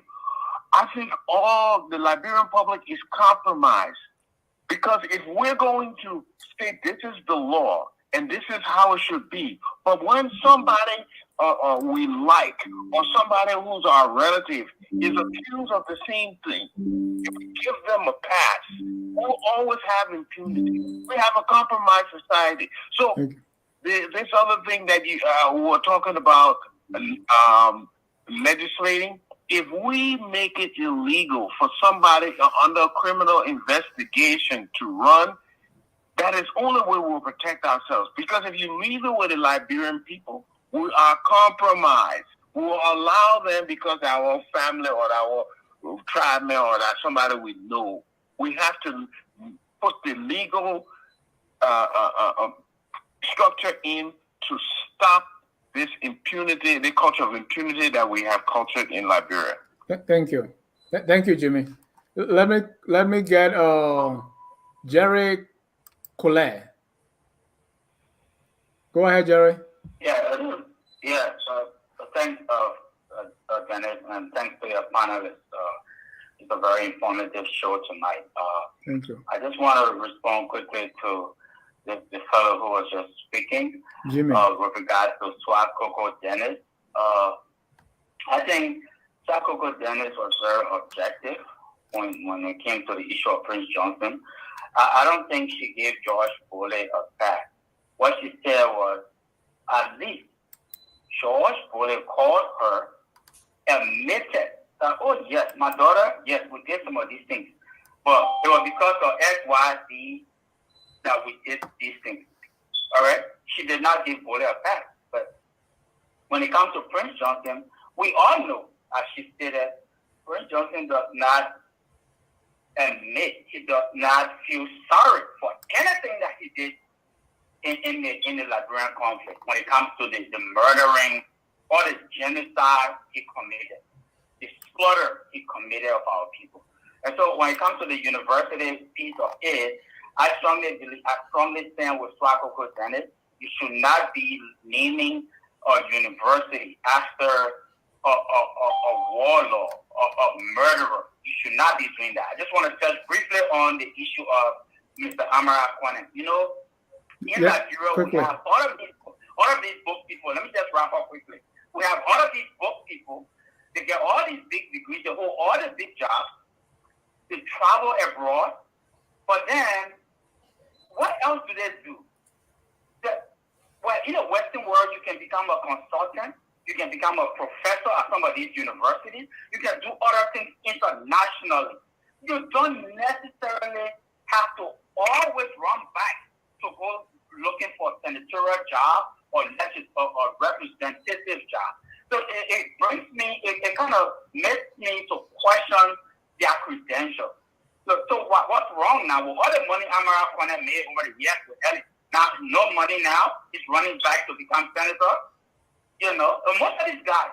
So, I mean, I just want to, I will stop there. I will stop there. Thank you, Jared. Thanks for calling.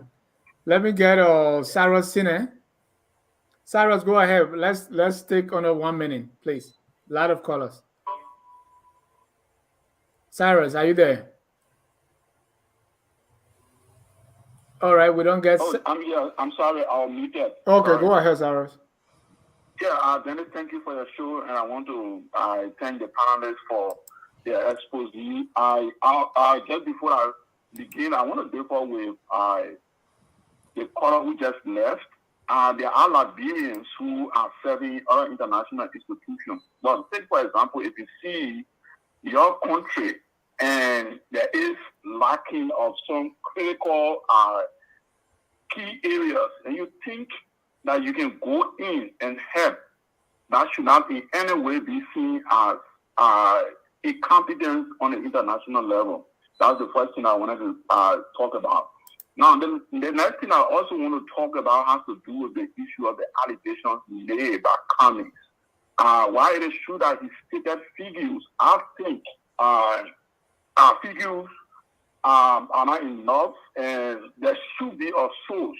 He knows very well, and all of you know that in the country that we find ourselves, like in the U.S., there's nowhere you can go to a major or be releasing a major press conference without just doing a wild allegation, without quotation, or without a source. So I think if he is that guy who is considered to be the good man, he needs not to play with the politics of the day, but if we want to change our nation, we should come with what we learn, from abroad, and then impact our people positively and not indulge people. The same thing that has been going on has been taking our country down the trend. Lastly, I just want to just quickly to a point where Johnson here. I think Rosemary is making a salient point. If we are to be a morally upright and we are to instill discipline in our children for the future tomorrow or for those who are here, then we must be able to start something, not because a segment of the society elect someone who, quote unquote, they might have seen as a hero, so the entire Liberian community should accept that person and then give out government resources to a school, to a guy who committed atrocity, and the sad part of it is that he's not accepting, that he has failed or he has done wrong to apologize to the Liberian people, but he boasts about it. That's so true. that is very Thank you, Cyrus. I want to start here. Yeah, thank you. Thank you. Let's take 3 more and then we call it a day. This caller, this Minnesota 8050, your last 4 digits, your name and where you calling from. Caller with 612 area code 8050. Yeah, my name is Elijah, and I call from Minnesota. Go ahead, Thank Elijah. you for having me. Yeah, and I want to thank the rest of the panelists for putting leaving their busy schedule and coming out to put in their time to discuss Mama Liberia. I was forced to call when I heard a caller that said if George Weah support Model, so what? Yeah. That get to me because that really get to me because I'm from Grand Bassa. And I know what Model did in Grand Bassa. Our mothers were forced to get us undressed and ran beyond Model. Chase Model out of Grand Bassa County. I know what Model did in Grand Bassa County. I know the atrocity they committed, and I know the family member that I lost. So when I listened to them, to another Liberian saying it is wrong for Prince Johnson to support war or fuel war or kill people, but then it is okay for George Weah to support More, I think that's really got me to court today. Another issue is our country has been so politicized that nowadays every caller in Liberia that call on every little show, they will tell you that they call it from District 7, according from District 6, according from District 10. Nowadays, nobody calling the name of their community. That tell you how much the country has been politicized. You see, everybody defending their own criminal. These are things we really need to look at, because our country is drowning politically. We are drowning politically. Thank you guys for having me, and I pray you guys get a strength to continue doing what you guys doing. Thank you guys very much. Thank you. Let me get Orita CA. Is that the name? Yeah, no, Mr. Richardson. Mr. Richardson. Yeah, sure. Go ahead. Moses Richardson. Okay, thank you. Yeah. Thank you guys, panel, especially Abdullah. I submit to your insights. Okay, Mr. Gilman, I'm sorry, but I would really want to hear from you. How do you, in your experience, you seem to look? I mean, you seem to be an educated man. How does sanctions traditionally? How are they resolved? Are they resolved through what you're talking about? I don't understand that. Now, because you're talking about due process. Who's going to process? I mean, due process who? What legal jurisdictions are we going to take McGill and all these rogues to clear them? If we give them due process, does that take them off the United States sanctions list? The second thing is that I think I agree with the callers.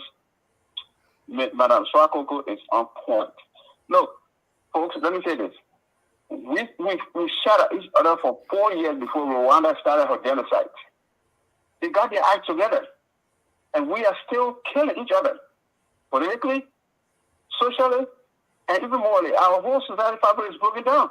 We are the only country now among the conflicted countries in West Africa that are still rewarding the same perpetrators who brought this. I can still remember I was in grade school when LSA level Maria was 60, and we voted her with presidency. This is why we voted for Prince Johnson, George Bush, and all these guys. I think we cannot call a university Prince Johnson University with that kind of thing. There's a man who sat in a chair and he watched for them to literally mutilate another living human being. Where the president is alive, you cut his ear off. I'm sorry. We can't do that. We have to have a Rwandan kind of a model. We need to stop playing the group politics in Liberia and center around that idea called Liberianism. Thank you. Thank you, Mr. Richardson. Our last caller here is Rosalind Yuda. I'm here. Go ahead. Your name and where you calling from? My name is Chomale McTurin, Mr. Ja. I'm from the Association of Liberian Journalists, AJA, and I wanted to get your business officer, the number for your business officer. 978-72. You have to wait, please. Give me 1 second. All right. Yeah, okay. I will call you after the show. I will call you after the show. I'm to work already, sir. You want to call? You want to text me by tomorrow? Yeah, I'll text you right after the show. Mr. Job, please do that, man. It's very, very urgent for all. You want to really get in contact with you, sir. Okay, sir. Thank you, sir. Appreciate it, man. Thank you for the quick show. Thank you. All right, gentlemen. Okay, bye-bye. Bye. Gentlemen, you heard our callers. I want to give you 2 time, right? We'll respond to the callers and then we'll give our closing statement. So let's use the first 40 seconds to respond to the callers. Mr. Dekie, your response. You can pick any caller. Okay, well, I want to stick to the education portion, where one of the callers was saying that PYJ, allegedly is a murderer. He shouldn't be given the opportunity to be named after his institution. I built an institution in Grand Bassa County. I didn't name it after me. I call it official school system. I wouldn't stop Prince Johnson from naming what he built. Like I always say, we should have stopped him at the pool. We didn't stop him there. Now he's in the Senate. Now he gave it back to his people. They want to take away what he gave into his people. So I think I stay with the fact that. What do you mean take away? And when you say take away what was given to the people, what is that? What does that mean? I mean, they're trying to. The reason why Prince Johnson want to Instead tackle change the the university. name. It's not taking away. It's changing the name. That's what Rostalin is saying. Okay, now why would you want to change my school name? All right. That I have. You No, see I what I'm just saying? want to correct that. It's not taken away. It takes away the notoriety of the institution, and he feels that he owns it. So he's there. Now you're seizing them as a warlord. So now you want to take away his name from his institution that he developed. So I think, for me, I feel that we shouldn't look at, what has happened. Him being a warlord. If we do that, then we need to go back to where we came from. I think we need to give the children that they let charter the university. If it meets the requirement, there is a requirement in Liberia that you have to go through the Higher Education Commission. If Senator Prince Johnson goes through the requirement and he's competent, the institution is qualified, let them grant the institution. Let them grant the institution. Tomorrow Prince Johnson will go, but the institution will stay. So that's my opinion. Thank you, Mr. Mame. 30 seconds. Was it me?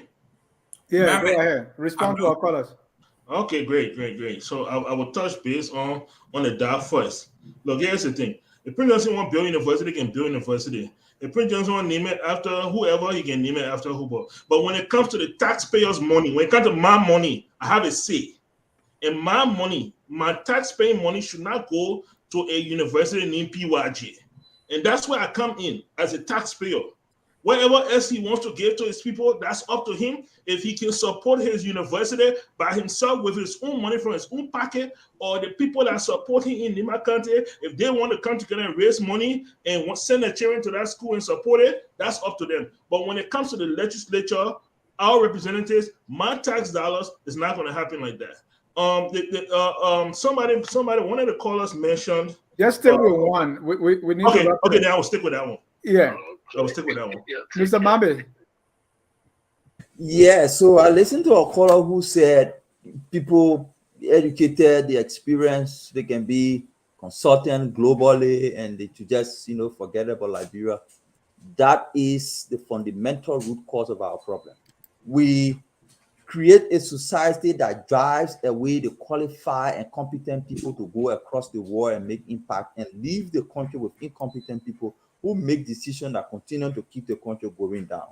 Yeah. I think we should get to the point where everybody around this table continue to speak to Liberians that the only way we can transform our country is we will have our best brains and best character around the table making decisions for us. Yeah. If you think somebody is qualified and competent to come and be a consultant to the US government, why don't you want that person come and serve your country? If somebody is qualified and competent to be a consultant at the World Bank, why don't you want the person to come home and serve his country? We all around this table should begin to dispel that notion and tell our people that the only way we can break this barrier of poverty is to have qualified and competent people with good character around the table making decisions for us. And I know it's difficult because the people you're talking to, they're not qualified, they're not competent, and then you're telling them, but there are ways we can do it to get our people to the point to believe that the best way to solve our country's problem is not to drive away qualified and competent people. Say, oh, you qualify, you're competent, go in America and be consultant and don't come to Liberia to serve. Let's stop doing that. That has hurt us a whole lot, and we should begin to think about how we can do it differently. And the different way to do it is to encourage our competent and qualified people to come home and serve our country, especially those with good character. Thank you. Mr. Gaiman, there were a couple of callers, they took issue with you. Oh yeah, obviously, and I love that. First of all, Alio is a diehard Joseph Boyka fan, and when I hit Joseph Boyka, he gets upset and says that. But let me stick with it. Let me stick with the record here. Global Witness, March 29, 2018, came out with a record. It's here. Somebody told me to provide evidence. I think my brother provided. What did Global Witness say? Global Witnesses of the $250 million oil black money that was shared, that was given. It says Global Witnesses have evidence that shortly following the authorization of the payment to Exxon, the following people in the government received the payment. They consider it, they call it bonuses. NOCAR CEO Randolph McLean, National Oil Investment Nathan Davis, Finance Minister Amara Conant, and then Mining Minister Patrick Sandolo, NOCAR Board Chairman Robert Salih, even though he said he was working pro bono, but he still got it. He got paid. And then Justice Minister Christina Todd. This is Global Witness. The same people that charged Vani Sharma, for which he was sanctioned. These are the same people, the same professor. So I'm going to send a report to you. Someone asked whether you can remove your name from sanction. Yes, the State Department provides an opportunity for you to address the issue, and there's a process. You can challenge. You have the right to due process, and when the evidence is not available, you can be removed from the sanction list. So yes, there's a procedure. It's there when you go to the State Department website. So it is there. Thank you. Mr. Krumah. Yes. So thank you. I'm listening to Mr. Gamer reading this thing. And it's making me smile. Like it's. I mean, you respond to the callers. Don't respond to Mr. Gaiman. No. That's why I want to respond to you. I mean, you don't want to limit me to who I can respond to. I want to respond to Mr. Gaiman because it's important for people that are watching. Not because I have issue with him, but it's because of people that are watching. He's reading a Global Witness report that says that the finance minister, the chairman of NOCAR, the land and mines minister, they received bonuses because of a concession that was signed. But the statement before this bonus thing that he's reading, he alleged that there was $10 million that Amara Conant stole from the Ministry of Finance during Ebola time. He also alleged that the mayor was one of the most corrupt individuals. But here is it that they say they wrote a bonus check. Who does that evidence lie on? Does it lie on the finance minister as being taking the money, or somebody giving him a check? He was writing a check for bonus. So go to the person that say, okay, I'm writing a check to the lands minister here, bonus. Finance minister here, bonus. NOCAR chairman here, bonus. Will you how you call it, accuse the president, or you accuse the finance minister for that bonus? The other part I want to address is Dr. DK. That's your name, right? I hope I said it right. That's right. Please, if you have time, please, I'm begging you, please take the TRC report and read it. I mean, especially if you have interest in running for public office in Liberia, you want to be informed about the positions that you take with certain people. It's really, really important. Because if you don't do that, some of the pronouncement that you make about issues in Liberia, it may come from a blind side that you don't understand the gravity of what people are going through in Liberia with the Liberian conflict. Prince Johnson is on video killing a sitting elected president. There are people, a whole ethnic group, that have not gotten over the grief of what happened at that time. The country have not healed from the conflict. For you to sit here and tell us, say there's nothing wrong with that because he built the school, it means you are insensitive to those that are victimized by the conflict. Conflict is a serious thing. For us to even talk about Rwanda and talk about these countries, we have to see what they did correctly and how we can emulate that example. This kind of platform, we have to be sensitive to people that are victimized by the conflict. If we're not sensitive to them, it means then we don't want to actually address the issues that happen in our country. Liberia will never make progress unless we actually do the right thing to hold these people accountable, whoever that was involved in the conflict. Let's hold all of them accountable. Because when we hold all of them accountable, they clear out the opportunity for everybody to come with a slick, clean record to fix our country. That's what we need to do. Please take your time and go read the TRC report. I'm begging you, Chief. Thank you. And that's why some are saying, hey, just implement the TRC report and we'll have this. Francis Wilson saying today, they are taking down the statuses and changing the names of schools named after the murderers and criminals of the American Civil War. Isn't that the same thing? Mambe, I want you to respond. You know, this you have your hand up, so I give you. No, but yeah, I thought you're going to. I think you're going to come back to me to respond to what he said. Yeah, you know, it is important. Okay, hold on. I'll give you a 30 seconds. Let me suggestion that. It is no. important. I mean, he raised an issue. That it is important we do this. It is really important we do this. You see, Brother Jeroen, you talk about global witness report and signature bonus. This report that you're referencing as corruption was presented to President Weah in the first 2 months of his presidency.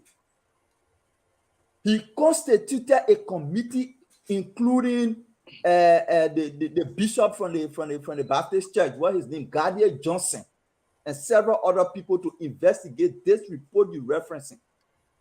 They investigated and presented findings to George Weah. To date, George Weah has taken no action. But you want to blame those who receive legitimate payments, not bribe. You want to blame them. Yep. The bonus, I'm coming. Let me say this. The bonus that was paid, it was paid across the board of all employees at NOCA. That were involved in that deal. Yes. So the sweeper at NOCA they got received bonus after the ExxonMobil transaction was passed. Yep. Global Witness decided to go to the big people name and not the small people name. That's fine. Yep. If we consider it to be wrong, nobody has the authority to prosecute and retrieve that money from Amara, Rabba, and the rest of the other people besides George Weah. Yep. Since March 2018, the committee Weah constituted to review the Global Witness report, headed by Gardner Johnson, presented to him a report. To date, he has taken no action. Thank you, Mambe. You're not ashamed about that you bragging about Global Witness report? I know. Thank you. You're not ashamed that Weah has received, he constituted I think we need another show for this whole everybody protecting their own crooks. It's all right, you can protect your crooks. It is bonus. Maybe we need to get another show that we're saying, and argue about this whole global report something, Yeah. Because we're going to conclude. We're going to conclude the show tonight, and let me go around the room and get your 30-second, 1 minute closing. Yeah. Yes. Let's get your 1 minute closing as we go around the room. You'll be the first to go. Yes, 1 minute closing. I'm not protecting crooks. I want Weah to muster the courage and prosecute people for corruption, retrieve from them stolen money, and invest that money in education. I want Weah to uphold his promise of anti-corruption, to come and do that. The report he received from his committee on global witness, I want him to review that report and take action. That's what I want. Further to that, besides the global witness issue, and if he cannot do that, then people who supporting him should shut up about fighting corruption. If the president cannot take action on corruption, then people who supporting him should shut up about accusing people of corruption. Because the president asked them to pay back the bonus, right? Is that not true? No, he didn't. It was a recommendation of the committee. Okay. The committee recommended to, now you're taking my time. The committee recommended to the president to ask the people to pay back the money. The president refused to do that. He refused to even take further action. Up to date, he has taken no action. Up to date. So the moral people couldn't just say, let me get. Thank you. Hey, taking him. Let me lay my thought down. Let me lay your thoughts. We'll get close. Yeah. So people who support Weah, and Weah cannot take action on corrupt officials, but can only reference it on talk show and on Facebook post, they should shut up. They should shut up. Lastly, on Joel, I want to 1 minute. I think it's at 1 million. Yeah, but you don't want to what I mean. So on Joelle, there is a trend. And like I said, I want her to be careful. She's smart, she continues to make mistakes. And those mistakes are pointing to desperation. One, her relationship with the guy who came from Nigeria and met her, and as soon as he went by, they arrested him for money laundering. Her relationship with Sheikh, who was indicted. That's problem. It shows that she's not doing due diligence on how she's making her decision. Her recent flow into the CDC and the whole Weah arrangement right after the exit of McGee is an indication that she's not doing due diligence. I will hope and pray that she will do due diligence as she move along going towards 2023. For McGee, he should desist, go back, stay out of politics, stay out of the media, stay on his farm, and remain quiet. Thank you. Let me go to that. Thank you. Dr. Dekia. Yeah, thanks for the opportunity. Well, like I said, when we started the show, we need to detach our emotional, ability in order to discuss these issues, because there are a whole lot of things that went on in Liberia. If we will look at what happened, I mean, we would not even want to sit with some of the people we saw. I mean, we saw people killing our mothers. I'm not here today to defend any criminal. No, I need to make that crystal clear. Okay, I have seen the worst in Liberia. I went through it. What I'm here today is to tell the Liberian people that we all should help to make Liberia a better country. Now, my advice to Amara Kone, I think Amara Kone has more money than me. Let him go the route I went. I went back home in my county and I established a school. I'm providing opportunity for my people. Okay? And Amara has money. He was a finance minister in Liberia. Let him choose one of those counties out of Bapolu or Maserado, whichever he wants, or and start to do some development in the county and providing opportunity like what we're doing. I mean, if everybody will go and become representative and senator, I'm not saying it's a bad thing to do. I'm going to say, I know Murray's going to come at me again. I take it a position, but I think I'm suggesting to him, you don't have to take it, but let him look at out of Bapolu or Maserado and do some development. Amara got money more than me. If I can be doing it in my own account, why can't he do the same? So that's my advice to Amara. And the next thing for Prince Johnson University, let us chat on the university. Okay? The issue of name, I'm sorry to say that Mr. Johnson will pass away, the university will stay. And the children that will be educated at that university will be leaders of tomorrow. So let us forget about the name thing here. If there's a name, let's go through and persecute everyone. Let's just persecute everyone. Let's establish the war crime code and persecute everyone. Why are we not persecuting people? Why are we selecting certain people to get persecuted? So I wouldn't go with the representative. I think she's being too harsh. Okay, I understand what people say. It's post-conflict, so she has to come up with genuinity. But why is it now? Why didn't we do that in the past when we were laying the first bricks? Why we should allow him to finish building a university? They would say, okay, change your university from Prince Johnson because you're a murderer or you're a criminal. I mean, if somebody do that to me, I'm gonna change my school name, Vision School System. How would I feel? I mean, I think it's unfair, and let the senator go through the procedure at the Higher Education Commission. Let him go to the legislatures, and that all they can pass through that, and he get his charter. I mean, let his children go to school. Thank you, Mr. Jack. Thank you, Mr. Padmo. Okay, all right. So, there are a bunch of things we went through. I'll just quickly go through in my 1 minute, 40 seconds. I know I heard somebody on this panel talking about Mr. Cummings doesn't have any plans. Mr. Cummings has plans. Mr. Cummings we've been working on plans for the last 5 years. I think that was from Mr. Gilman.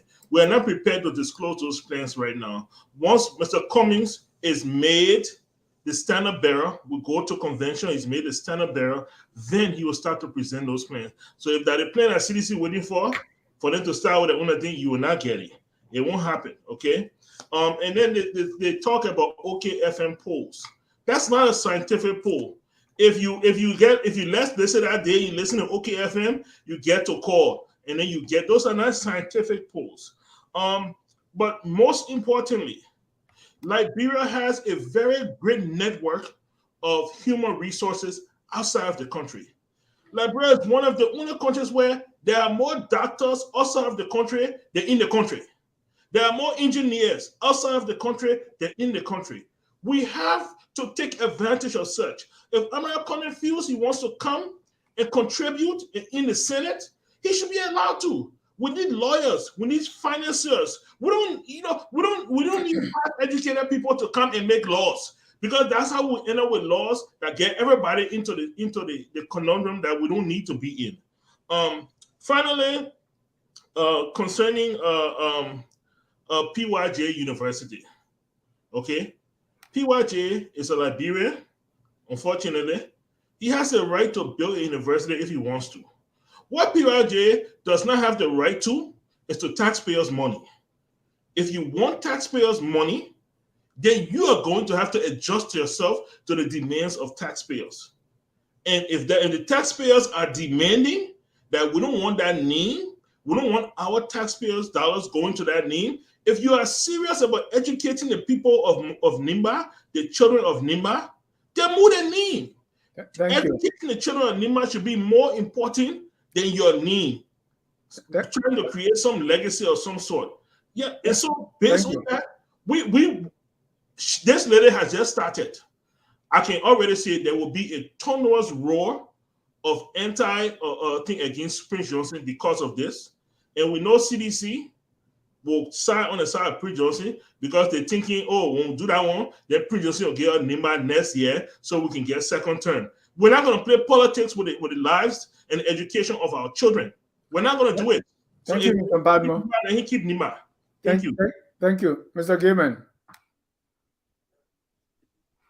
I thought Mr. Gaiman went already. You going back to him again? He need help. He need help. Mr.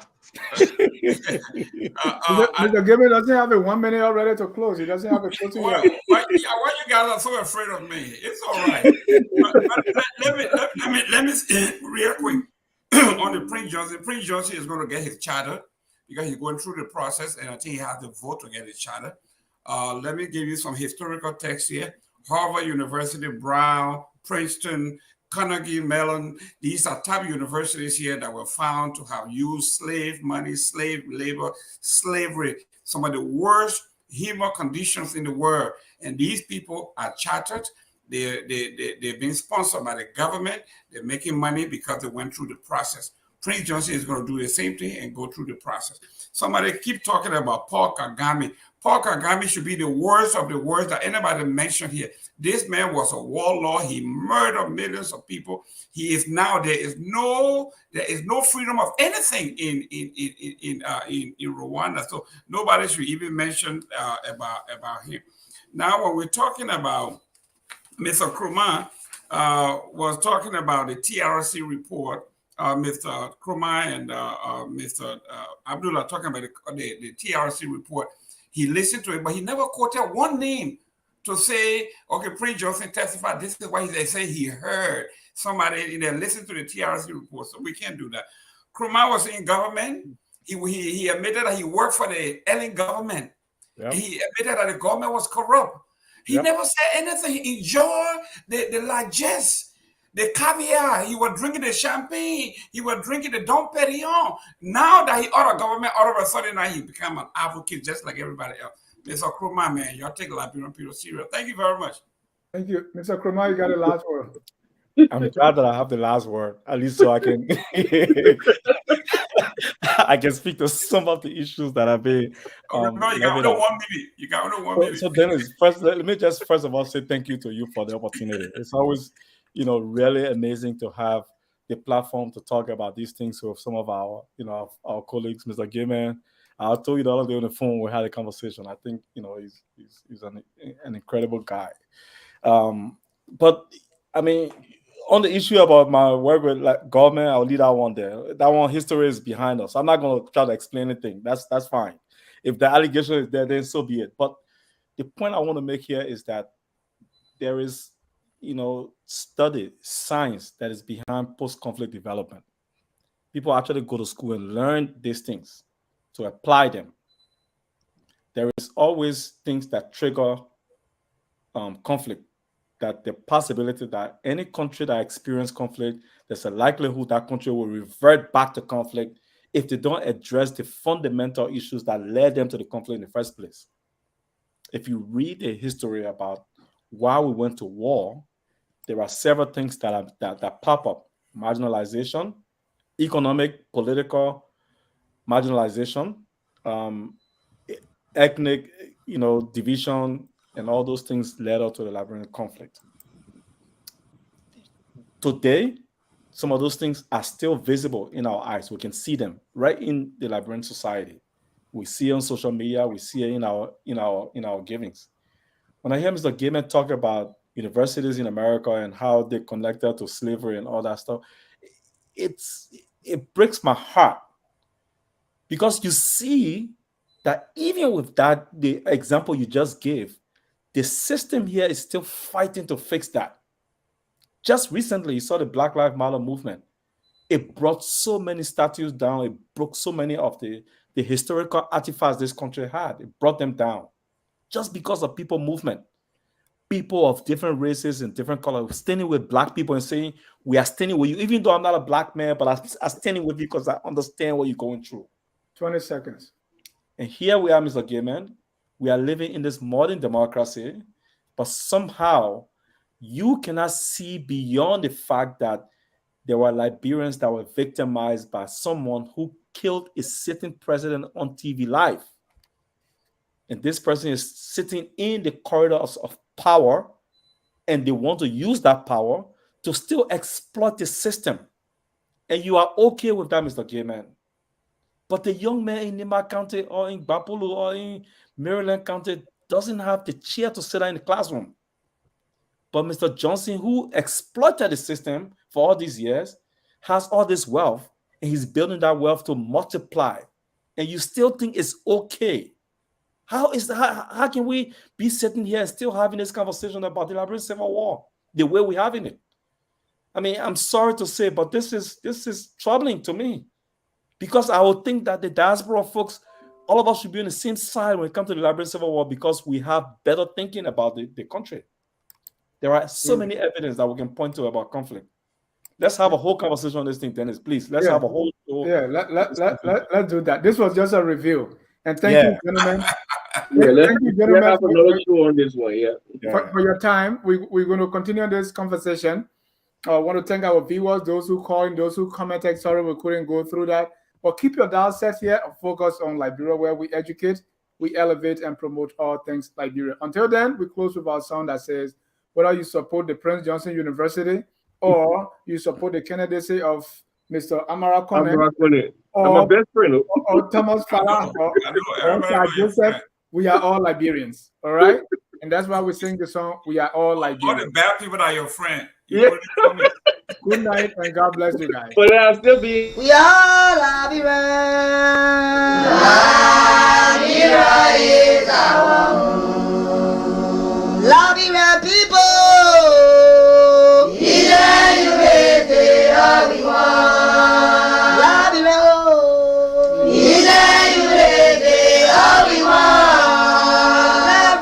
Liberia.